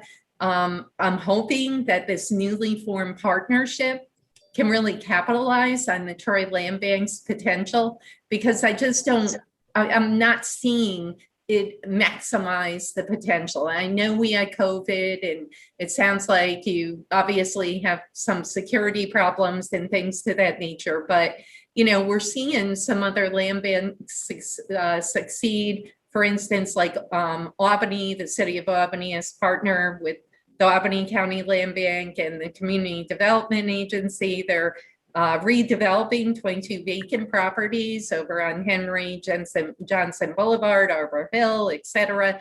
They're putting an RFP out. So, I guess my question is, this newly formed partnership going to kick up our land bank a notch? And listen, I know you have your hands full. You have wonderful members on the board.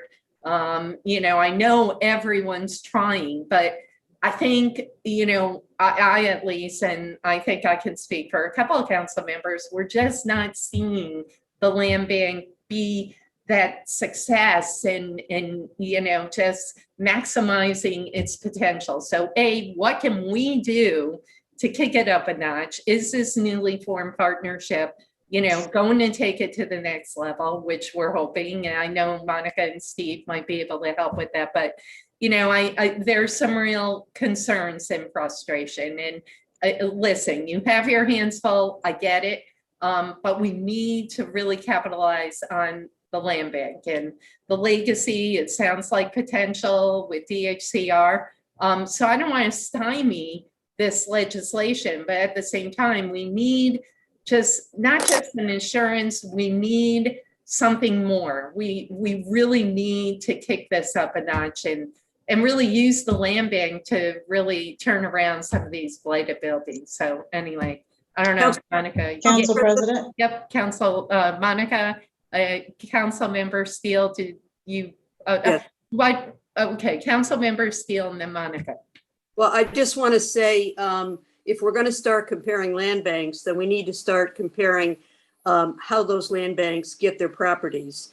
And if you want to mirror Albany, then that means the land bank gets all properties and nothing goes to developers. So if that's what Mr. Lozier and other folks who seem to be so critical of our land bank feel, then perhaps we should heed them and we'll change our legislation. However, if we're going to do a hybrid and we give the worst properties available to the land bank, then we have to give them some leeway and we have to work with them and not be antagonistic. And that's what I have to say. I will respond to that very quickly. I wasn't comparing Albany to Troy. I am saying other land banks are more successful. If you go out to Western New York, Buffalo is also stating that.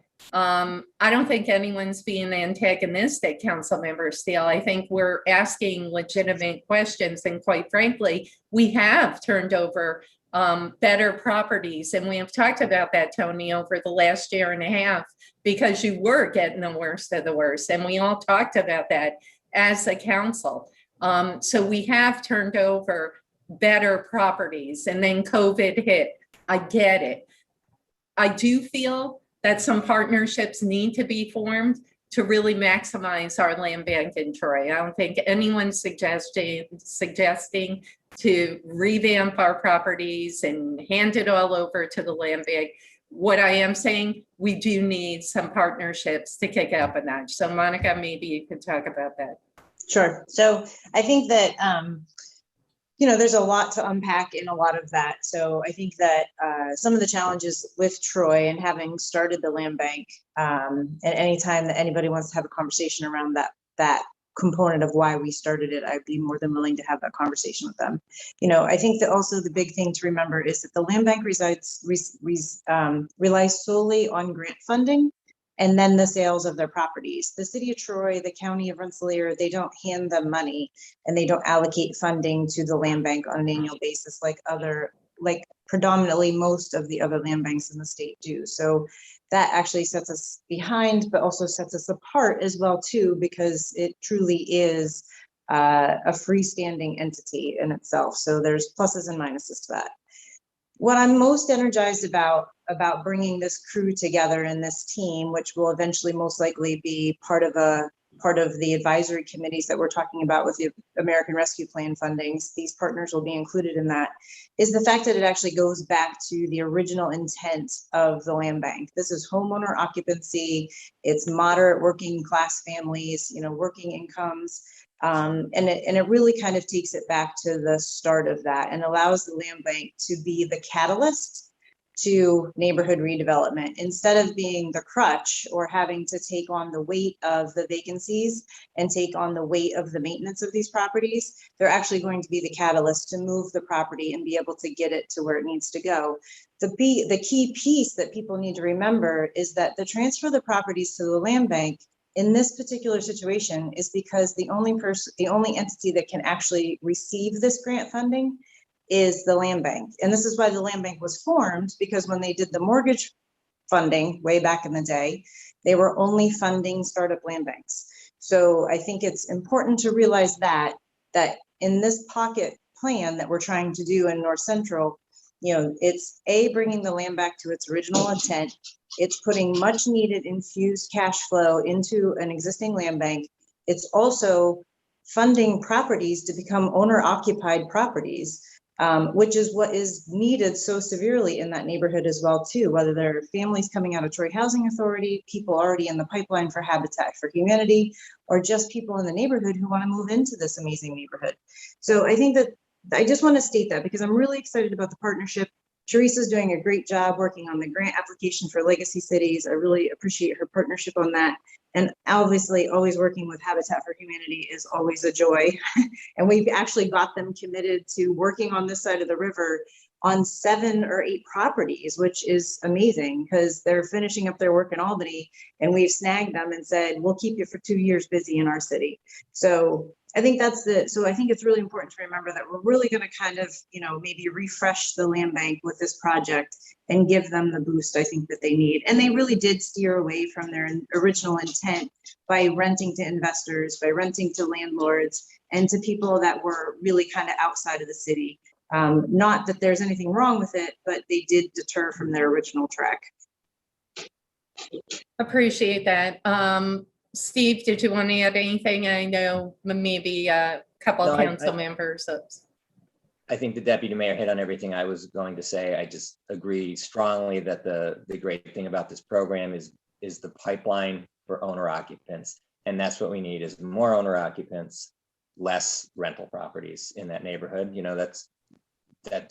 That's why there's so many robberies. That's why, there's so many issues in the area. You need owner occupant, you need that buy-in, you need people there, the eyes on the street of the people who are concerned about protecting their property. And that's what's great about this program.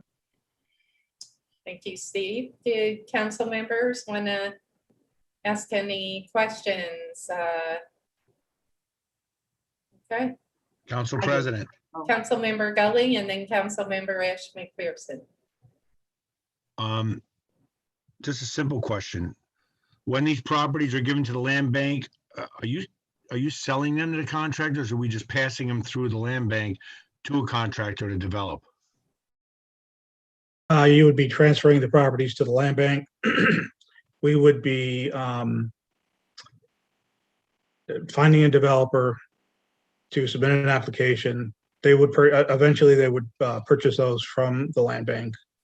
And that would be part of the RFP. What are your qualifications? What's your past track record? What are you offering for the properties? How solid a developer are you? Things of that nature. So, if what I keep hearing as kind of an over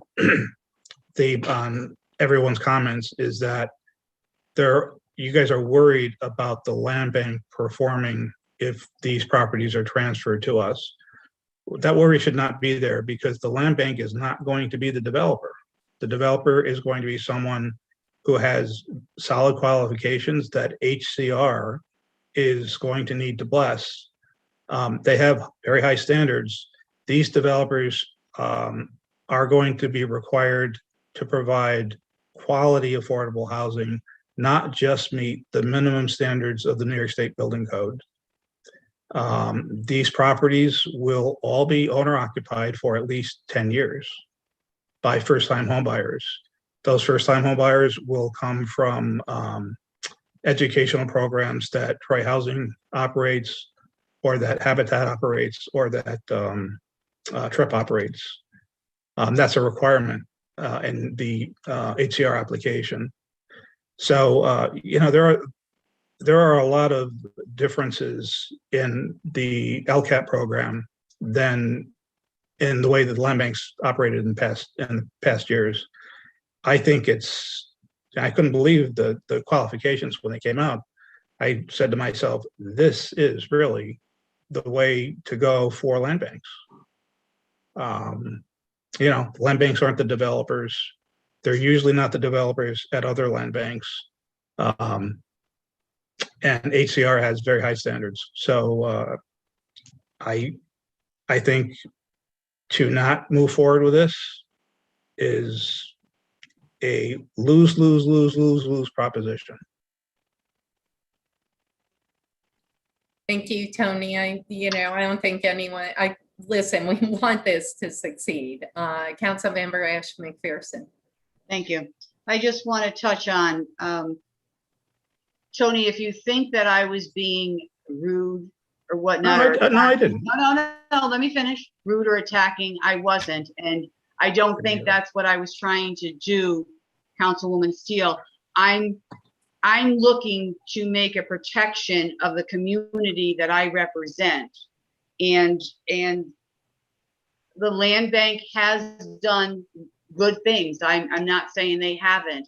I'm just concerned with the properties that are going to be taken and make sure that they're going to be developed based on you're saying that you're concerned with the theft and so forth. And I take a little offense to that because, I keep an eye on the police reports and so forth, and I'm not hearing a lot of break-ins per se, but I'm going to go back to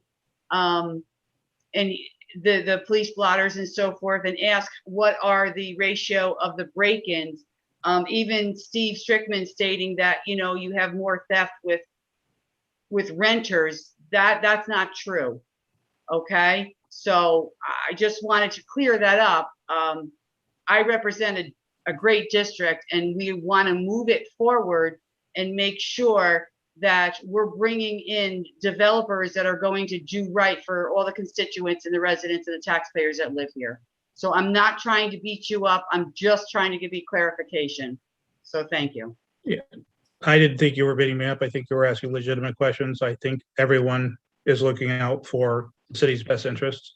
And I take no offense at all, seriously, to the questions that were asked. Awesome. Well stated, Councilmember Ash McPherson. Further questions, discussion, comments? Just one. Yes, Councilmember Gully. I think this is the most you've commented in the past 2 years. I like it. Go I'm ahead. trying to beat Anasha's record. I see in here in the program for LCAP that it says that the developers should complete work on all buildings within 2 years of NYS HCR award. Why is it not should be? And yeah, I mean, I'm just saying, are we giving them enough flexibility there to go past the 2 years? Or are we setting enough pressure on them to complete that project in 2 years? Well, those are the regulations that came from HCR. They should be completed within 2 years. They did have a Q&A with all the land banks. And when that question came up, they said that basically it would work kind of similar to a reverter clause, only you wouldn't have all the legal stuff involved. If a developer is not performing to HCR's satisfaction, then they're probably going to pull the developer. But they, so if a developer is 90% complete at the 2-year mark, they're probably going to let them complete it. You take out a construction loan at a bank, if you're 99% done and you don't have your CL, they're not going to take the property back. But they did make it clear that they want to see these projects done within 2 years. The other piece to that, Jim, is again, these are going to be qualified, highly qualified developers. They're not going to be, backyard contractors. Tony, in all your years of experience, high quality contractors usually don't work on 12% profit. And there's a piece in there that said developers are restricted to earning no more than 12% of the total development cost. Don't you think that's like hindering a lot of developers that would really want to sign up but won't because they're limited to their return on investment? Well, that's what we're going to see when we release the RFP. I mean, obviously, if we don't have anyone reply to the RFP, then there'll be an issue. I can tell you that the Albany County Land Bank is the land bank that submitted 3 applications, or at least 2. And it didn't seem to stop the developers that work there with submitting applications, or at least partnering with them for applications. Also, if I can throw something in there too, the subsidy is so deep that to know that they could get, $35,000 a building on it without the fear of losing their investment, and their construction loan is at 0.5%. So in the end, they still have to sell the building at a certain dollar amount and get their money back. This is sort of a guarantee for a developer, because the subsidy is so deep that, I mean, they can get $285,000 on one building. So I think there's a little bit of, give and take in that too, when they're looking at it. Good point. Thanks, Teresa. It's a big number for those addresses, but I'll accept that explanation. Thank you, Councilmember Gully. I had a question, and, Mayor, I hate to put you on the spot, but you've been in housing for 30 years. And for me not to ask you, what do you think? And is there anything else that we can do to provide the tools to the land bank to, really capitalize on the potential of the land bank, and just what's your feelings in general? Well, I've been out of housing for a few years and I'm not intimately familiar with this state program, but it sounds as though the state has crafted a program that addresses some of the inherent weaknesses in the initial design of the land bank programs. It reduces risk for developers. We acknowledge that these are difficult properties to rehab. That's why many of them have sat vacant for so long. The rehab standards are significant, and that's why the prices are, or the costs are as high as they are. But we know when they're done that we've addressed the environmental hazards, which is not something that you see in a typical rehab in the private sector. So I think that the partnership as well that's been formed with the Housing Authority, with Habitat, it takes additional risk out of this venture. I support this. We'll do everything we can to move this process along and make it successful for the land bank. The key is we have to increase the rate of home ownership in these neighborhoods. We have to. And this is the most viable tool by which we can accomplish that. Thank you, Mayor. Thank you. Further questions, comments? I really appreciate Tony and Teresa for spending so much time with us. Obviously, you know, we want to see this succeed. We wouldn't have spent so much time on this one piece of legislation. And I really want to thank both of you for spending the time with us and, you know, really tapping into your heads on where the land bank's going. Okay, Thanks for taking all the time to hear us. no problem. Thanks. Further discussion? All in favor? Aye. Aye. Aye. Opposed? Mara? Ordinance 73 passes 7 ayes, 0 no. I wanted to make sure we didn't lose you, Mara. Thank you. Thank you again, Tony. Thank you, Teresa. And, Thank you you all. know, please, don't be strangers. And what I am going to ask before you leave, you know, maybe some type of bi-monthly, you know, even tri-monthly, here's what's going on, et cetera. Monica, obviously, the new partnership, I really want to see where that goes. So the better communication, the more communication, don't be afraid to keep us really in the loop on what we can do to help, but also where you're going. Fair enough. Okay, cool. Thank you all. Thank you. Okay, thanks, Mara. Ordinance 74. We need to do resolution 65 first. That's the seeker. Thank you very much, Mara. Resolution 65. Resolution determining that proposed unlisted action shall have no significant adverse impacts on the environment. Council President Mantello at the request of the administration. Is there a motion? Motion? Motion, Councilmember Zaluski, is there a second? Second. Second, Councilmember Ash McPherson. On the discussion, I'm going to ask council members, let's hit 65 and let's talk about it as one, if that works. So 65 and I apologize, 74, ordinance 74. Why don't we hit them together? And, you know, obviously Michael Barrett spoke about the importance of the building on the property. And I'd love for council members to either ask questions, weigh in on that, and then we'll take it from there. Council President? Yes, Councilmember Cummings. Yeah, given the amount of time we just spent on that previous discussion, personally, I would advocate for just referring both of these to a planning committee meeting. I can schedule it next week, and maybe we can get a full complement of, you know, a little more detail. Last discussion I had with Commissioner Strikeman, it sounded like we're still waiting on a little detail from potential uses anyway. Do you have any objection to us referring this to a planning committee meeting for more detailed discussion?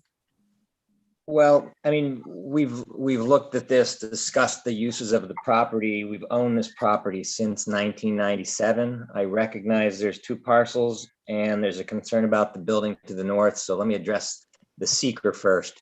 The seeker is just on the transfer of the property. There will be another seeker required with the LDC once any development moves forward, and that will address any of the issues of concern. So this is just a seeker to transfer the project. There is no impact on the environment from transferring a property. We don't know what that project entails yet. So just like we did with Monument Square, when we transferred to the LDC, it was on the transfer of the property. It wasn't on the full development. The seeker on the full development for that project comes next. So I hope I answered all that. So I don't think there's an issue with the neg deck on the seeker. As far as the site, again, I mean, if the city is really concerned that you want to preserve the building to the north, then that could be, the resolution could be amended to that. Again, I don't know what configuration we may want to sell of this yet, because the city's going to need some property as well for storage. That's something I would work out with the LDC. There's a lot of other pieces that fit into this. the South Troy Industrial Road, obviously, we are taking property for the South Troy Industrial Road, and owners of property up there are in need of additional sites to be able to relocate to. And so this will save costs. It'll save costs for the city on the negotiation of the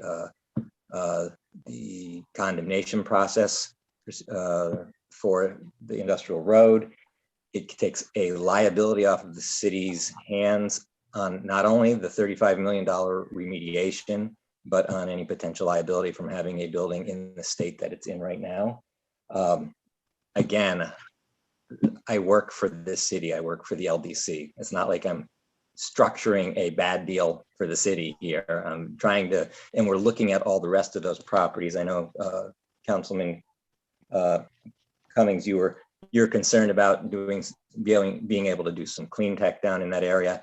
And with the King Fuel site that the LDC owns, we may be able to do land swaps or some trades down there as well that provide some of that future development.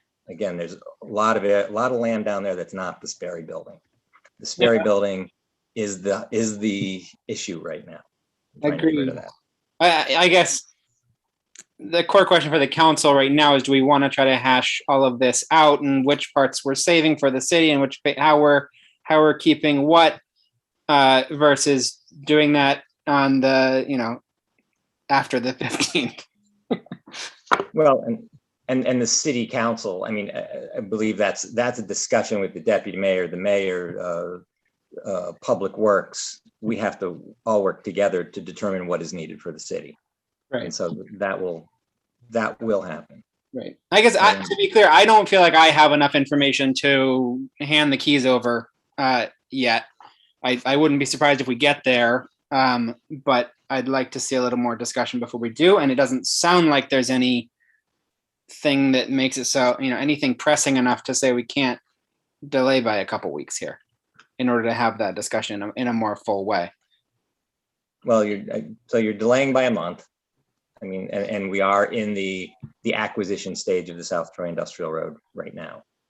So, yeah. And again, that could be in court for a while, but it will be. But hopefully we can avoid that process with the transfer of land. Okay. Well, I guess I'll make a motion to refer both of these, well, for now, this one to the planning committee. Okay, we have a motion on the floor to refer I apologize, to refer resolution 65. My gosh, my eyes. Resolution 65, and eventually when we go back to ordinance 74 to the planning committee. Is there a second? And then we could discuss. I'll second that. Okay, there is a second, and on the discussion, obviously I wasn't even thinking about that building until Michael, obviously, 15 minutes or whenever he apprised council member Cummings that he wanted to speak. So needless to say, I think it would be, at least for me, my vote, prudent to just get all the facts and make sure everybody's on the same page. And as council member Cummings said, we're going to get there, and we're not looking to delay this forever, but I do think some more information is needed, some more facts are needed, some questions now need to be addressed. So I'll certainly support your motion to table this for a planning committee meeting within the next 2 weeks. Please just make sure that gets scheduled, council member Cummings. Further discussion, questions? Council President? Sure, Steve. If I could just request that meeting not be next week. I don't have time. No, we'll make sure. I know you've literally been bombarded, Steve, seriously. And we do respect all the work and the energy that you've been putting out there. So thank you. Further questions, discussion? All in favor on the motion to table resolution 65? Aye. Aye. Opposed? Resolution is tabled by a vote of 7-0. Ordinance 74.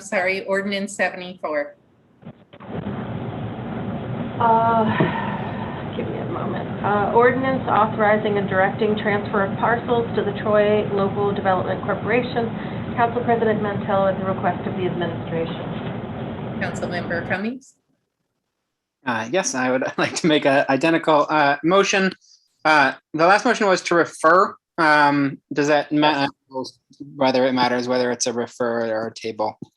But I'll make a motion to refer it to the planning committee once again. There was a motion on the floor. Is there Second. a second? Councilmember Zaluski seconds. Discussion. All in favor? Aye. Opposed? Resolution is referred, vote 7-0. Ordinance 74. Yep. Ordinance 75.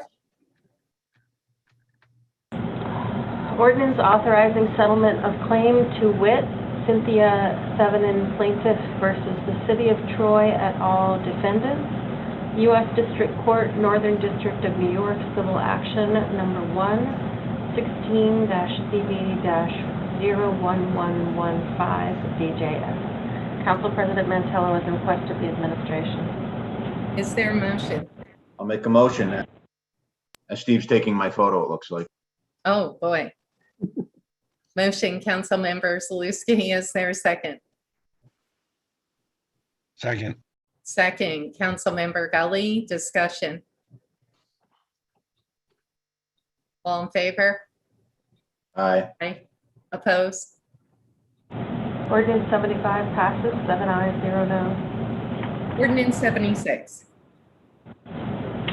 Ordinance authorizing awards of neighborhood improvement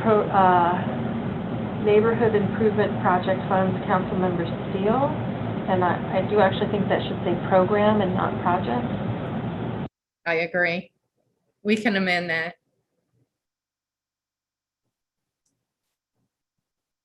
Is there a motion? I'll make a motion. Motion, Councilmember Zaluski. Is there a second? Second. Second, Councilmember Ash McPherson. I will make a motion to amend the ordinance. The title should read and section 1 should read neighborhood improvement program funds, and section 2. So all throughout. Is there, I made a motion, is there a second? Second. Second on the amendment. Discussion on the amendment. All in favor? Aye. Opposed? Amendment carries, 7 ayes, 0 noes. Sorry, Mara. The amended ordinance, is there a motion? Motion. Motion, Councilmember Zaluski. Is there a second? Second. Second, Councilmember Gully. Discussion on the amended ordinance. All in Council favor? President, Oh, yes, Monica. can I just ask you, you're looking at the NIP stuff, right? Correct. So, the Friends of the Poston Kill Gorge Park, Mm-hmm. do they have insurance? Mara? So We didn't request insurance, so I don't know the answer to that question. So, Councilman Cummings, sorry. Is this on the railing that goes down the immediate trail, or is this the stuff that's going down past the hillside? no, I believe it's mostly along the trails. A lot of the 2x6s have degraded, and they're just planning to replace the existing 2x6s. So only from the parking lot going down the hill to where the end of the trail is? That's my sense. I Do you don't. have a map? No, I mean, they're not rebuilding the whole access point at this stage, as far as I know. It's I'm just just only a little concerned because once you get down on the bottom side of that hill, it's pretty precarious down there. Mm-hmm. And if somebody's going to be doing some work, replacing all those fences and stuff, I just want to be, I at least want to have some sort of idea of where they're going to be replacing stuff, because this is the first I've seen that one. Yeah. So I just want to make sure that we have some sort of idea of what the plan is. And maybe Rick or Steve should jump in here for a second, but I know with a lot of these sort of volunteer projects in our parks, we've had folks sign a waiver. Does that cover us well enough, or do we have a waiver that we're comfortable with on that front? We do have a waiver, but they're not necessarily always hanging over the gorge. Yeah, yeah. I don't think, I think all of this work can be done from an existing trail, but I suppose that'd be a discussion to have with them. I love the idea, but I just want to see where they're doing their work, if it's possible. We can still do it. I would just like to work with them on the locations. Yeah, I mean, I think there's plenty of wood that needs replacing up there. It makes sense. And obviously, they need your approval in order to do work in the park, no matter what. So hopefully they work with you on that. I can add a sentence to the award letter stating that they need to coordinate with the deputy mayor before proceeding with any work. And then if we decide we need insurance, we could certainly request it from them. Perfect. I think that works. And Monica, thanks for bringing that up. And Councilmember Steele actually said that we have used projects in previous legislation, the word projects. So stating that we did amend it, so it's fine. And we'll make sure, Monica, that obviously the coordination happens, and Mara will put that in that letter. Okay. And Monica, I'll show you the project and everything before I send out the letter, just in case. I'll show you the application just in case you have any other concerns. Okay, thank you. Thank you. And just so you know, the mayor did get back to me, and the kid is okay, and he went to Samaritan with a minor leg injury. So that's good news, and thank you, Mayor. It's good to hear. Further discussion, comments? All right, all in favor? Aye. Aye. Opposed? Ordinance 76 carries 7 ayes, 0. All right, resolution 64.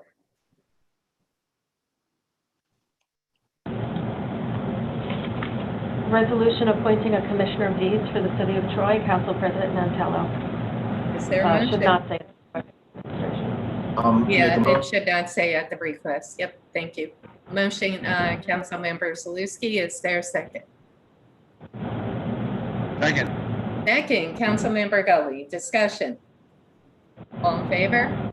Aye. Aye. Opposed? Resolution 64 passes 7 ayes, 0 no. Resolution 66.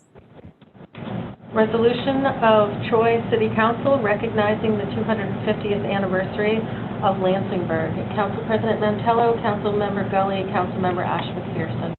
Woohoo! Is there a motion? Make a motion. Motion, Councilmember Zaluski, is there a second? Second. Second, Councilmember Gully. I know it's 9:07, but we have to recognize our lovely Lansingburg, Bergstrong. Whereas in 1670, Francis Lovelace, governor of New York, granted to Robert Saunders was now Lansingburg. And whereas in 1763, after a series of land transfers, Abraham Lansing became the new owner of Lansingburg, originally called New City. And whereas in 1771, Lansing had the area surveyed and laid out in lots surveyed by Joseph Blanchard and called Lansingburg. Village Green, 112th Street Park, one of the few remaining public spaces in New York State from the 1700s, was incorporated in the survey and used as a training area for the Revolutionary War. And whereas in 1775, a Declaration of Independence was drawn up and signed by 49 landowners and businessmen. Councilmember Gully was one of them 1 year before the national one in Philadelphia was signed. And whereas in 1787, the first newspaper, the Northern Sentinel and Lansing Borough Advertiser, was founded. Lansing Borough was a printing error and was later changed to Lansingburg. And whereas the first post office in Lansingburg was established in 1792, the Lansingburg Library was opened in 1794, and whereas in 1795, the Lansingburg passed a law The legislature passed a law providing the paving of certain streets in Lansingburg. And whereas in 1796, Lansingburg Academy was chartered by the New York State Regents. Among its students was Herman Melville and Chester A. Arthur. The first building was wood and located on the village green. In 1820, it was relocated to a brick building at northwest corner of 4th Ave and 114th Street. And whereas in 1804, the first bridge was built across the Hudson River, Union Bridge, with the original pillars still in use by the current bridge. And whereas in the 1820s, brush making began, and by mid-century, 70% of brushes made in the US were from Lansingburg. And at any one time, 37 of 45 brush factories were operational in Lansingburg. And whereas in 1821, William Powers abandoned teaching and devoted full time to the manufacture of oilcloth. And whereas in 1838, the Melville family moved from Albany to the southeast corner of River, 1st Ave, and North Streets, 114th Street. And whereas in 1838, Melville paid $5.25 for the term and took a course on surveying and engineering at Lansingburg Academy. And whereas in 1838, the legislature changed boundaries, making Batestown between today's North Street and 101st Street part of Troy. And whereas in 1843 brought the first serious fire, resulting in the loss of 25 buildings and damage to several more. 14 days later, 12 more buildings were destroyed. Both fires occurred between State Street, 2nd Ave, and Congress Street, 3rd Ave, between Elizabeth Street, 116th Street, and Grove Street, which is now 118th Street. And whereas in 1844, a volunteer fire department was created by the act of the legislature, and whereas in 1849, the first African-American public school was established. Incredible. And whereas in 1867, the Rensselaer Park Association formed, creating a 42-acre park between 108th and 110th Streets from 5th Ave to the foot of Oakwood Cemetery. It included horse racing, a midway with roller coasters, stunt pilots, balloon ascensions, and pavilions for concerts. The county fair was held there for some years. Baseball field was the home of the Haymakers, later to become the New York Giants. It closed in 1917. And whereas in 1869, St. Augustine's Free Institute was established, and whereas in 1872, Liddell Golf Company moved from Waterford to Lansingburg and then to South Troy in 1896, and whereas in 1874, a paid fire department was organized, and whereas in 1882, Mrs. Deborah Powers, then 93, devoted a portion of her estate to the Powers Home for Old Ladies, northwest corner of 3rd Ave and 123rd Street. This was in addition to Powers Park and Powers School and Powers Opera House. She stepped in to save the Lansingburg Bank from going under, all done while running Powers Oilcloth Factory after her husband's death in a factory accident. And whereas in 1893, Leonard Hospital was incorporated. And whereas in 1901, Lansingburg was incorporated into Troy. Now, therefore, be it resolved that the members of the Troy City Council do hereby recognize and commemorate the 250th anniversary of the founding of Lansingburg. And I just want to say, as someone that grew up in Lansingburg, I couldn't be more proud to where I grew up and graduated from, my gosh, LES, Knickerbocker, and Lansingburg High. Lansingburg is just an incredible community. So go Berg, Berg strong, and hopefully we can have some event, even if it's a small event, within the next couple months to commemorate and celebrate our Lansingburg on its 250th anniversary. Further discussion? Comments? All in favor? Aye. Aye. Opposed? Resolution 66 passes, 7 ayes, 0 no. Resolution 67. Resolution honoring former city council member Robert J. Bob Doherty, 1944 to 2021, sponsored by the entire council. Do I have a motion? I'll make a motion. Motion, Councilmember Zaluski. Is there a second? Second. Second, Councilmember Cummings, who is now the D4 rep. Councilmember Steele, please. Whereas Robert J. Bob Doherty was born in New York City on September 1, 1944, and grew up in the Bronx, graduating from New York University and serving in the United States Army from 1967 to 69 at Fort Leavenworth, Kansas, where he led a prisoner rehabilitation program. And whereas after earning his Master of Social Work degree at Columbia University in 1972, Bob began his long career working in and leading hospital-based programs for alcohol and substance abuse and behavioral health psychiatric programs. And whereas Bob moved to Troy in 2007 and dedicated much of his energy contributing to and promoting the Troy community, including being elected to the Troy City Council, where he served for 6 years, providing steadfast leadership as chair of the Public Safety Committee. And whereas Bob helped found the Justice Center of Rensselaer County, which he considered his greatest achievement and the culmination of a life lived as a champion of human rights, racial equality, and social justice. And whereas Bob was a fierce supporter of the less advantaged and more troubled among us and appreciated the humanity in every human being. And whereas while Bob was committed to his ideological beliefs, he always sought common ground in order to overcome barriers to progress, cooperation, and understanding. And whereas Bob deeply loved his family and its Irish heritage and lived his principles daily, exuding kindness and compassion and inspiring all he encountered. And whereas Bob passed away on August 3, 2021, leaving a legacy of gratitude, joy, optimism, and profound love of humanity. Now therefore be it resolved that the Troy City Council pause in its deliberations to honor Robert J. Bob Doherty for his dedicated service to Troy and its citizens. And in our gratitude for his humanity, may we ever remember Bob reciting the Pledge of Allegiance at City Council meetings, as even then he always gave a clarion voice to his values with his resounding Hold on. and justice, Justice for all. Thank you, Councilmember Steele. Thank you. Would anyone like to add anything?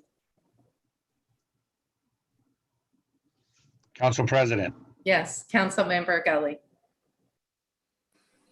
Very uniquely, when I met Bob, he used to say, "You're sitting on the other side of the aisle, son."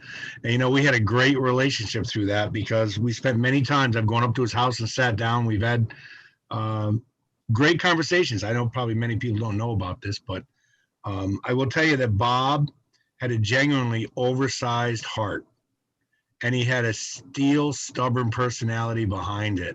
And you had to love everything about him when he brought it to the table, because he brought it with a lot of passion, and he certainly brought it with a lot of commitment. So I will say that my conversation with Bob have helped me through the 6 years. As he used to say, I'm just a rookie.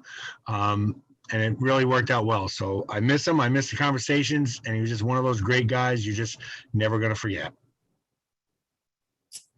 Well stated, Councilmember Gully. Further discussion. Council President. Councilmember Ash McPherson. When I was first elected to the council, I was city council at large, and I sat next to Bob, and things were being said and people were talking back and forth, and he'd lean over to me and he'd say, "What'd they say?" And I'd have to repeat to him what was being said. And this was going on and on. I finally said to him one night, "Turn up the ear, turn it up." He would make some little jokes as we were going along on there. So, and he gave me little pointers and ideas and different things he would say to me during my term. Bob had a unique personality, and he did care for all. And when he said justice for all, he meant justice for all. So rest in peace, Bob. Further discussion, comments? Okay, if you're looking down, Bob, we love you, buddy. All in favor? Aye. Aye. Aye. Opposed? Resolution 67 passes 7 ayes, 0 no. All right, that concludes our agenda. Is there any housekeeping before we adjourn? There is a 9/11 memorial service on Saturday morning at 8:30. Hopefully everyone can make it, and if not, certainly I'm sure many folks will stop by, not just over the weekend, but I think a lot of folks stop by that memorial. So, all right, I'll take a motion to adjourn. Motion to adjourn. Thank you, Councilmember Zaluski. Second, Councilmember Ash McPherson. Discussion. In out of respect for Bob, all in favor? Aye. Opposed? Nay. Good night, everyone. Bye.